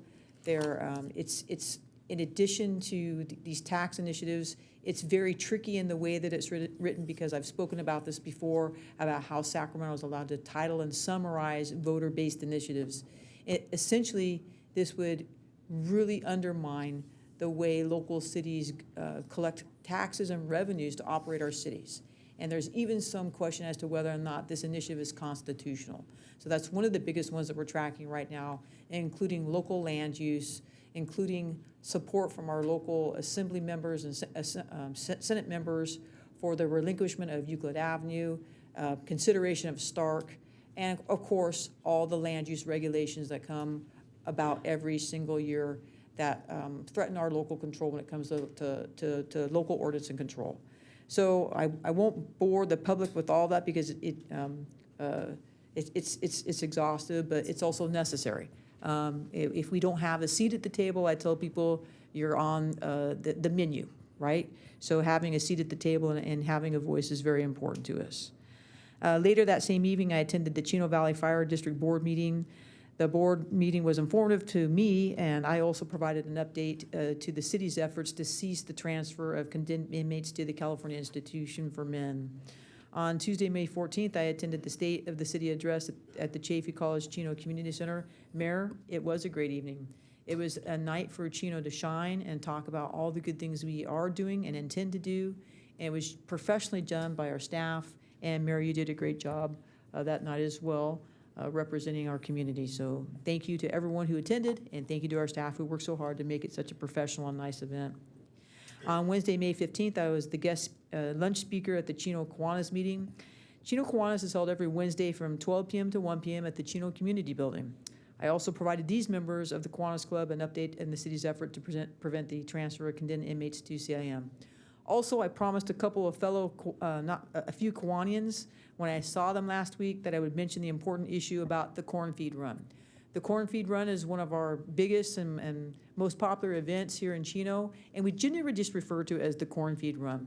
But I think it's important for people to know that that show is actually hosted by the Chino Kiwanis Club, because if you're interested in joining a local service group, Kiwanis is one that's very impactful to our community. We have a morning and afternoon Rotary, Seroptimus, but I do think it's important that people know that event is largely driven by the efforts of our Kiwanis Club, as well as when you attend summer concerts in the park this year. If you're looking to join a great service club in town, Kiwanis is certainly worth piquing your interest. Later that evening, I attended the Golden Conquest Awards ceremony at Don Lugo High School. This was a very nice evening that included the principal and his staff, along with students and their parents, to celebrate those graduates receiving scholarships from many local businesses, nonprofit organizations, and colleges. I was proud to present a $1,000 scholarship to a local student on behalf of my service club, the Seroptimus Club of the Chino Valley. This was a great event. There was a lot of students who both academically and through sports have accomplished great success and were awarded literally thousands of dollars at our local level to attend colleges, including some of our local land and development communities. Watson Land was there, as well as lots of other people who gave our local students from Don Lugo a lot of money to go to school. So it was nice to be a part of that event. And then on May 16th and 17th, I attended the San Bernardino County Government and City Conference that the mayor spoke about that was hosted in Lake Arrowhead with the city manager and our assistant city manager. It was informative. It was a great meeting. I'm proud to state that one of the panelists regarding artificial intelligence and how to move forward with its integration to help cities was our very own Lieutenant Aaron Kelleher from the Chino Police Department. Aaron, you were one of the most informed and most professional and best prepared panelists of that session, that breakout session that day. You did a great job not only representing the police department, but our city. Thank you for your preparation and for the job you did there. It was a proud moment for us. And the great things that we're doing with our real-time crime center, with our body cameras, with the enhancement, the augmentation of artificial intelligence is great. Now, on artificial intelligence, you don't have to worry, in my opinion, of it taking over the world. When it's used the right way with proper policy, it is going to help us police and govern better into the future. It is a scary thing, but it is helping us in a lot of ways. That brings me to today. I'd like to congratulate the Stuvey family. What a great tribute to them. And Mayor, I think that concludes my report. I'm going to be out of the state for a few days. If I don't answer emails right away, be patient with me. I'll have access to them while I'm gone. I'll get back to you. But if necessary, I'll refer any questions you may have for me over to the city manager. Thank you, Mayor. Well, while you're on the beach, enjoying the Hawaiian weather, Aloha. we will try not to disturb you. Mahalo, Mayor. Kurt, you have item number 17, a community support fund. Yes, thank you, Mayor. I'd like to request approval of Community Support Fund, a contribution to the Chaffey College Foundation. Okay, we need a motion and a second.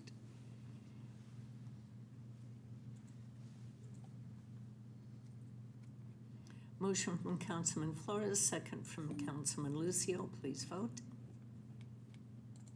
Your item passes unanimously. Rest of your reports. Thank you, Mayor. On May 8th, I attended the Mayor's Prayer Breakfast, and then on the 14th, I, along with the other council members and the mayor and staff, attended the State of the City. As mentioned, it was an outstanding event. Mayor, I will also echo the other Mayor Pro Tem. You did a fantastic job. I really appreciate it. And yes, Joel Green did a great job emceeing the event. Joel is a alumni of Don Lugo High School, a local kid, just made it good throughout the community, and he just awesome kid. He's not a kid anymore, but Joel. On the 15th, the Planning Commission meeting I attended. Then on the 16th and 17th, I attended the City County Conference in Lake Arrowhead, SBCTA. And I'd also like to thank Lieutenant Aaron Kelleher. After that AI presentation, I'm just kind of curious to find out how many job offers you actually received.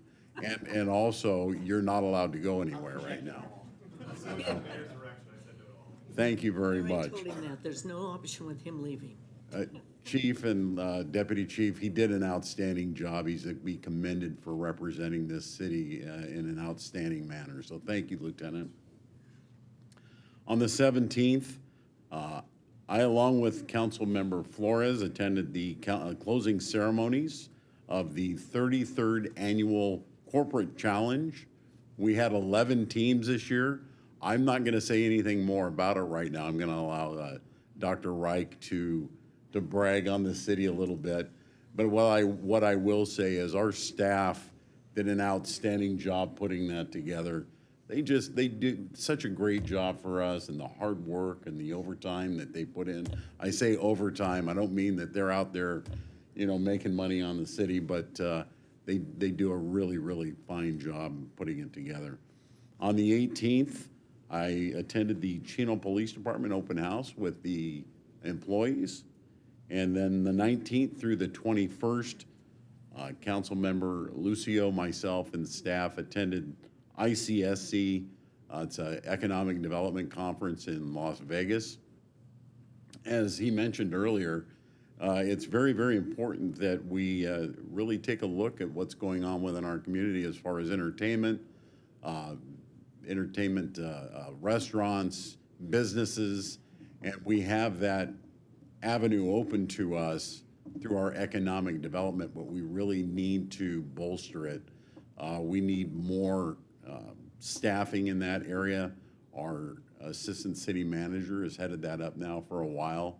She's doing a fantastic job, and there's been an incredible amount of teamwork as well coming from our community development department, assisting in trying to bring those entities into our city. It's going to be an incredible time, and it's just a matter of getting it all together, and we're going to be able to do that now that we've began to add staffing to that department. So thank you very much. And Mayor, that concludes my report. Okay, thank you very much. Councilman Flores. Yeah, well, first I want to say to MK Smith, congratulations on being the Business of the Month. It's not too often. I think this may be the first time where the Business of the Month actually stays to the end of the council meeting. So we appreciate that. And a couple things. The address, the State of the City address, Mayor, again, echoing what everyone else said, he did an amazing job. To our staff, I don't know how you're going to top that. Sometimes it's, you do the best you can, and next year you have to do even better than the best you did last year. So you definitely have, a task at hand. And the presentation, the ins and outs, right, not watching 15 minutes of video was appreciated. So thank you, Mayor, and to our staff. I want to mention yesterday I had the opportunity to give a partial tour and some presentations to students who are homeschooled. Typically, we get students from the district who visit, who get a tour, or who get to hear from some of our amazing executive leaders here in the city. But we had some homeschool students visit yesterday, and they had the best of times. I want to just emphasize how impressed I was because, I mean this in the best of ways, but these homeschool students they couldn't stop asking questions, and it was amazing to see that because typically, we have to try hard to get students to ask questions, and these students were just full of life and asking questions. So thank you to our staff, our executive management team that was there. Dennis, I'm looking at you for showing them, answering all their questions down there, in front of those TVs back there. And it was just an awesome time. And again, to our staff, I often bring a lot of different residents who have questions or business owners who have questions because I don't have all the answers, so I bring them to the people who do. And to our staff, you guys are always amazing and willing to give your time and as much time as you need to our constituents and to our business owners. So I really appreciate that. Lieutenant, I'm interested to hear how many job offers you got as well. I learned a couple things. You did an amazing job out there. You definitely were stand out, and I'm sure you've probably gotten a call back already for next year's conference on AI. So again, great job there. And I don't know, I just want to say I think I'm really excited about what we're doing and what we're up to and the different things we have going on. I think it's an exciting time to be a part of the city of Chino and to be a part of again, everything that's going on here. I'm just in a state of just appreciation, and I can't be more thankful. So that concludes my comments, Mayor. Okay, Councilman Lucio. Yes, well, first I want to start off by saying thank you to Supervisor Hagman for getting our money that we needed to get those turn pockets done. It's really important for the residents down there, especially for the business owners down at the 7-Eleven and that whole complex. All those businesses kind of struggled a little bit once we took that left turn pocket out. It made it difficult for the residents to get there, and because of that, a lot of people stopped going there. So I'm really thankful that this happened because the community's really been asking for it. So please tell Supervisor Hagman I said thanks. And then also for Threshold Aviation, they've been a great partner down there, it's something that they've wanted for a long time, and hopefully this helps them to move, to try to, do the redevelopment that they're planning to do down there and make that the best FBO that they can possibly make. So I wanted to say that, but I also wanted to say one thing. The state of the city was outstanding. It was different. I think it showed what we're becoming as a city. So I want to thank Dr. Wright. I think since you've taken over, there's been a buzz here. I think corporate challenge is one way you can look at it and say, hey, these employees are here, they're competing, they're actively participating. I see a buzz of new employees that we have here. They're very talented. They go out there, they're eager to learn, they're eager to achieve things. So I've seen a buzz here in the city that I haven't seen, and I've only been here 6 years, but for the last year or so, I've really seen a big change in the attitude of our employees. So, that obviously starts on the top and then goes down. So I appreciate all your hard work. I also attended the county and the city conference on the 16th and 17th. On the 19th and 21st, I did go to ICSC down in Las Vegas. I think we had a good team down there. I think we had a lot of good meetings with a lot of people, and there was definitely a buzz there that I was there 5 years ago, and we didn't have that same buzz. So I'm eager to see what happens. So I'm looking forward to what the future holds. And Aaron, you're as good looking as you were that day that you did the presentation, but I appreciate everything you did. I wasn't aware of some of the things that we have going on at the Chino PD. The Real Crime Center was, it set us apart. But now with you guys utilizing AI and some of your report writing and everything else, I think that's just showing the leadership that you guys have there. So Kevin, I appreciate, everything that you're doing down there to cut down on the amount of time that the police officers use to write reports, because that's always what takes them out of the field the longest. So the fact that you guys are addressing that to put them back out in the field and deal with the community's needs is really something that I was very, very impressed with what you guys are doing. So I thank you all for all your hard work, and I look forward to what you guys have to bring continually. And that's all I have.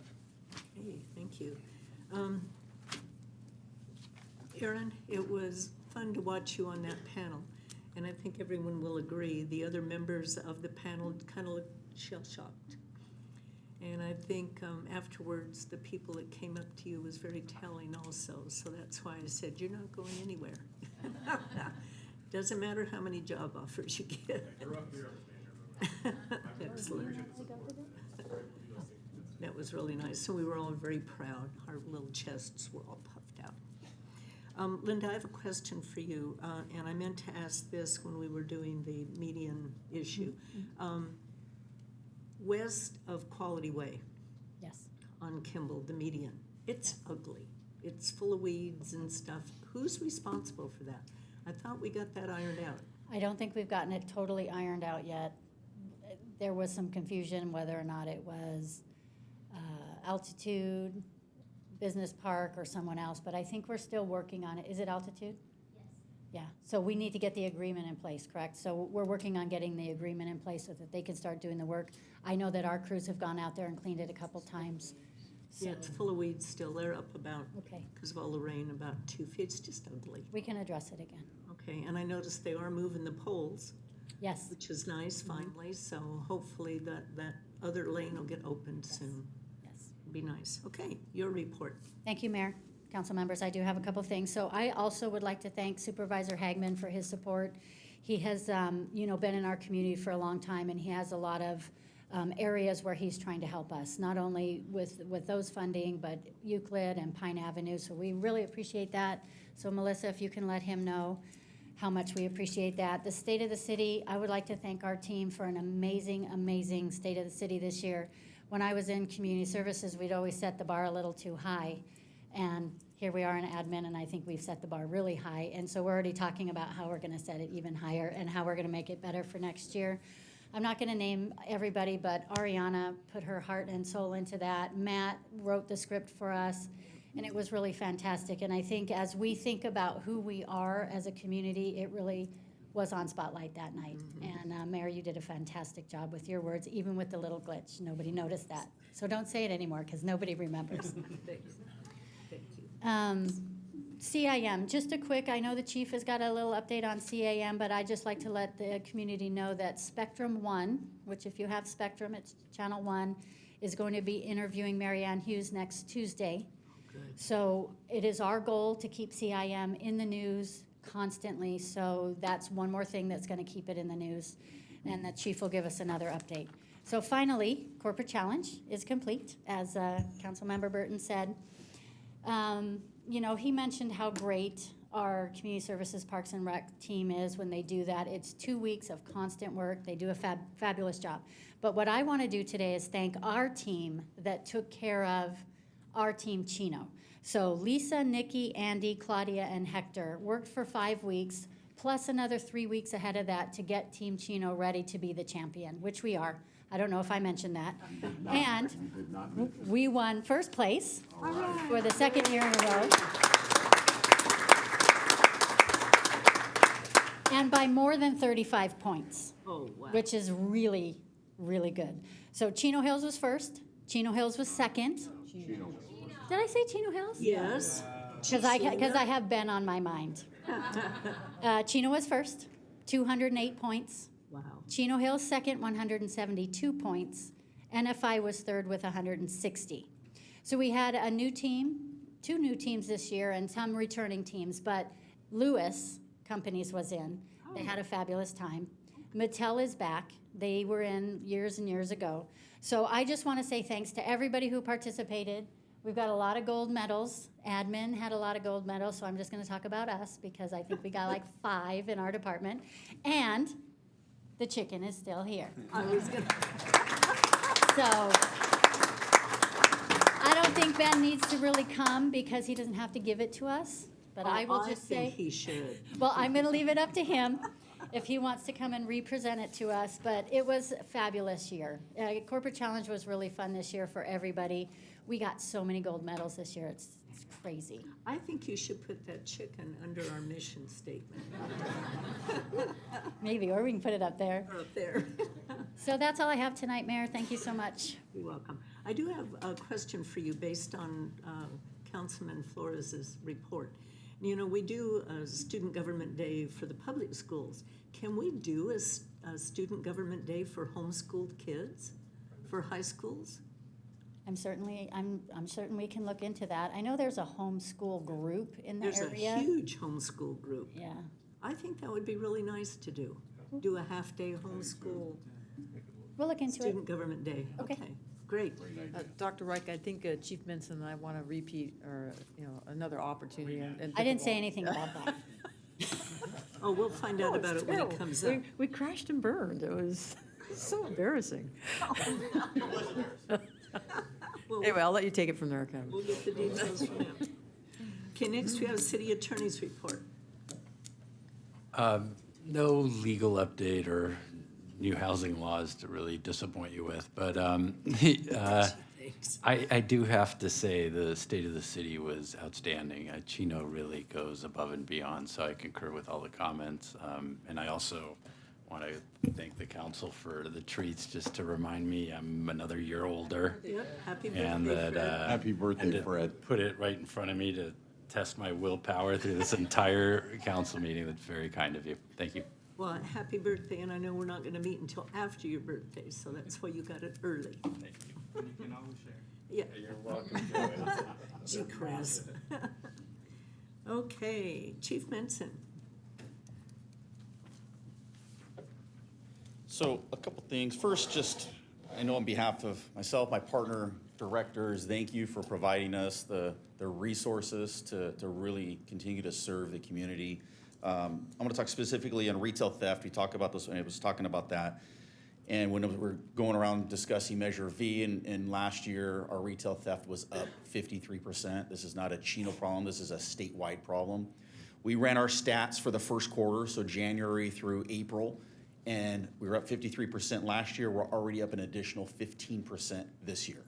We average a theft, a reported theft, 2 to 3 incidents a day. So we know when we reassigned those 4 officers during the holidays last year, and we saw a 12% reduction in retail theft. So I know with these 2 positions, I'm confident that we are going to be able to really affect this and have that long term where they develop the relationships with our businesses and work with the loss prevention agents. So I'm excited. We're going to get on this right away. We're going to fly these positions this week to get them selected so they can start addressing this crime trend that's obviously taking place. I know we could go into, hopefully come November, at the election time, can make the initiative can really help address this, because that's really what is needed. Because those 3 specific things, the homelessness, the drug addiction, and the theft, those are the 3 top things that are affecting our community. So we'll talk more about it. We're going to do some educating. Quite frankly, like how we educated our community on Measure V, we're going to educate them on this initiative. So more to come on that. Regarding the state, we sent off the letters that the Mayor Pro Tem wrote to the legislators that we met with in Sacramento with some action items that we want them to do. So we're going to follow up with them to make sure that those things are carried out regarding the prison. I did have the opportunity, myself and the district attorney and some members of my team, to go down to the prison. We went on a tour, met with the warden, and we toured the C facility of where these death row inmates are being housed. Obviously, the warden doesn't control this. It's not this program, and how, I mean, the program is absolutely flawed. But myself and the warden were working together on some operational issues, concerns that I had to work together to resolve that in the meantime, to put those in place immediately. So continue to have that relationship with the warden there and working on this. I just got back from the Cal Chiefs Conference and just talking about CDCR. There's just so many things that is, quite frankly, there's the issues that's having with it. So with this budget, with the state, the budget cuts, I mean, he is closing down different yards and prisons, and he's saying because they just don't have the inmates. And the reason why they don't have the inmates is because of AB 109. Our county jails are busting at the seams, and they're having to release people, where before those people were in our state prisons. So it's a lot of challenges we have ahead of us in dealing with CDCR, and unfortunately, the communication with them up in Sacramento there's not much going on there. What the state's done is they've taken the issue and they've forced it down onto the cities to help relieve the pressure on their budget. They put it on us. They put the crime and the budget issues on us. Yep. And then Chief, and I apologize, Chief, but can you just reiterate to our community just how the readiness behind Chino PD in any kind of situation that goes on down at the prison? Can you let everybody know what we've got going on? Yeah, so we have MOUs in place with the prison. I have a good relationship now, I mean, with the warden, that we can talk operational issues. Obviously, he has his what he's doing, his direction that he's coming down, but operationally. And then if we have an incident, obviously, and we've had these in the past and have worked these incidents in the past, we deploy all of our resources. We have mutual aid agreements. We deploy, we call for mutual aid. We've dealt with this. I think it was just prior to me becoming the chief. It was a walk away from the fire camp, which is a separate facility from CIM. However, that was all hands on deck. We called out a bloodhound that we tracked that walk away and caught him in a front yard over off at a residence over off of Euclid Avenue. So yeah, all resources available that we use for those. I appreciate that. And if do you know exactly how many inmates now have been transferred from San Quentin to our facility? Just a couple days ago, it was up to 40, I believe, 40. Jeez. I will say we were getting 10 a week there for a while, and we've gotten 1 in the past few weeks. So, and we're no longer, I think we were second or third, and now there's another institute that's past us has gotten more. So I don't know if that's because of what we've come out against this, and if that's why they're not transferring as many to CIM or not. Kevin, one of the other things is, have you looked at potentially us obtaining a bloodhound for ourselves so it's readily available? Yeah, and we're looking at that. We're doing research right now. Pomona has one. I sent out my K-9 sergeant and my K-9 lieutenant. They're researching that right now to see what that looks like, because it's different than we have 3 apprehension dogs, but it's completely separate training program. But we're putting that, we're looking into that right now. Probably gonna have something here relatively close. And what we'll do is we'll have an officer that can be assigned. We'll transition that, because obviously they can also handle calls as a patrol officer. One thing I'm concerned about also is if an inmate is transferred to the Chino Hospital, do you have any kind of now a special agreement with the prison if it's a death row prisoner that's gonna be transferred? Yeah, that's what I'm working on with the warden right now, and we're working on to not come to Chino. And so that was one of our big things when I met with him last week was there's other options to go to, so just not come to Chino at all. Because what particularly concerns me as well is now the inmates have tablets, which I think is absolutely ridiculous. And I don't care how carefully they watch them, they're gonna figure out how to communicate with the outside. To me, it's just shocking. We share the same concerns, and we had that, and we talked again at the operational level how that looks with the warden. But when it comes to these transports, we're wanting to move to the direction that they don't come to Chino Hospital. Do you know the status of our petition, if it's been sent to the governor, and how many signatures there are now? We have 2,000, what I write it down, 2,000, wait.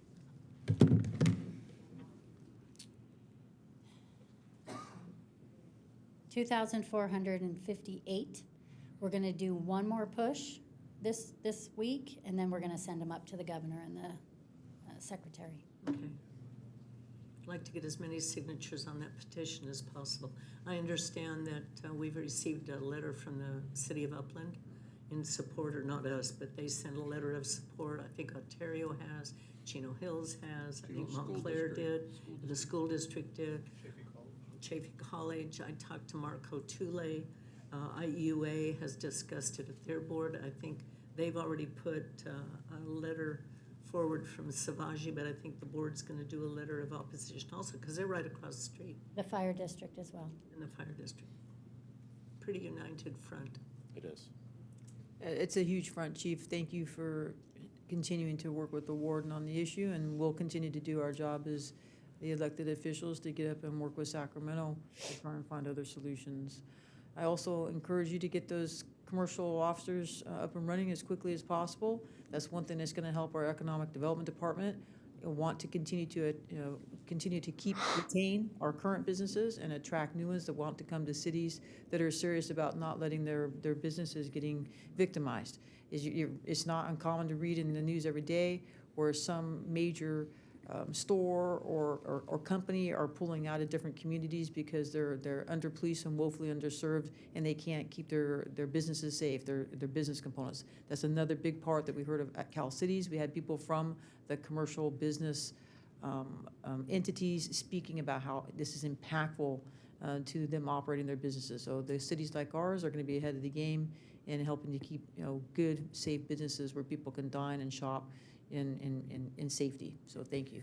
Yeah, we did. I mean, we did an operation on Friday where we pulled in traffic officers, our detectives, and we went out on these suspects that have committed multiple petty thefts, and they've done this. And most of them, we went out and we arrested them. And most of them did not live in Chino. And we were in Pomona, we were in LA County. We tracked them down and we arrested them. And the message was when we arrest them is don't come to Chino, commit this crime. You had mentioned about a camera program, perhaps, that you're looking at putting in the shopping centers. Are you still pursuing that? We are. So it's twofold. One, it's obviously people can register their cameras so we know that where they have cameras. And then there's the other component with shopping centers. And we're online with several shopping centers already where we gain access to their camera feeds into our real-time crime center and then also to our dispatch center. So, what that does is it gives us immediately, if a crime takes place, our dispatchers, our crime analysts can immediately start watching that information, relay that to the officers. I would guess that in probably the near future, we're going to have to look at expanding that crime center. Very successful. Getting pretty crowded, I bet. Okay, thank you very much. Thank you. Chief, can I add one thing, Mayor? Speaking of yesterday's tour to those students, I want to give a huge shout out to Deputy Chief Andy Bielen. He did such an amazing job yesterday. The kids had so many questions for him. And by the way, those kids got the first of its kind, the K9 Susie baseball card. Oh, yes. So if you guys are interested, that's the man to get them from right there. But just want to thank you for your time yesterday. Thank you. I understand we don't have a fire report this evening? She turned up. You do have one? Great. Good evening, Madam Mayor, members of the council. I'm here representing Chief Williams this evening, who's out of town at a convention.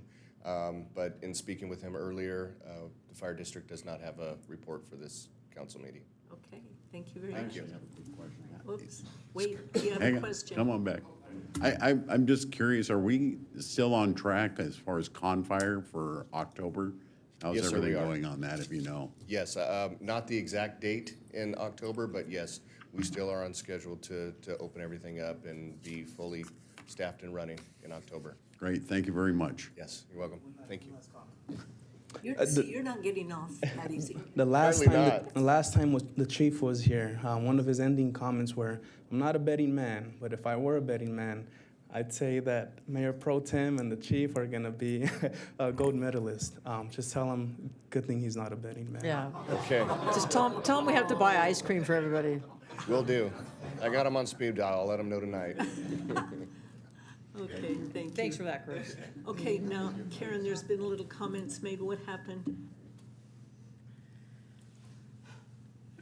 Come on. Well, you know how I hate to lose merit everything I do, so it was just terrible. We just, I watched What was Chief the Minson. competition? The competition for us was pickleball, and I watched Chief Minson and his partner play, and I was like, oh my gosh, I hope that doesn't happen to us, quite frankly. And then I got out there and basically did the same thing. So I don't know what it was. I don't know if it just, first of all, our opponents were actually very good. And your opponents were good too, Chief, but just, the format, obviously, in these games, and understandably so, is a little modified to advance the games more quickly. And before I even got into the game was over. Are you coming up with excuses as to why? No, not at all. Okay. No, I have no excuses except Okay. for I lost. And not only did I lose, but I lost in the first round. It was humiliating. And I just basically packed up my paddle and went home. I couldn't even stay there any longer. It was Well, very okay, humiliating. we don't have a pickleball court, right? No, not yet. So maybe that's the excuse. Next it year, was- we'll have pickleball courts. And Chris is right. Thank God I didn't let the fire chief down if he had betted on something, because I would just be even more humiliated. But next year, Chief, yes, we're back, and I hear that the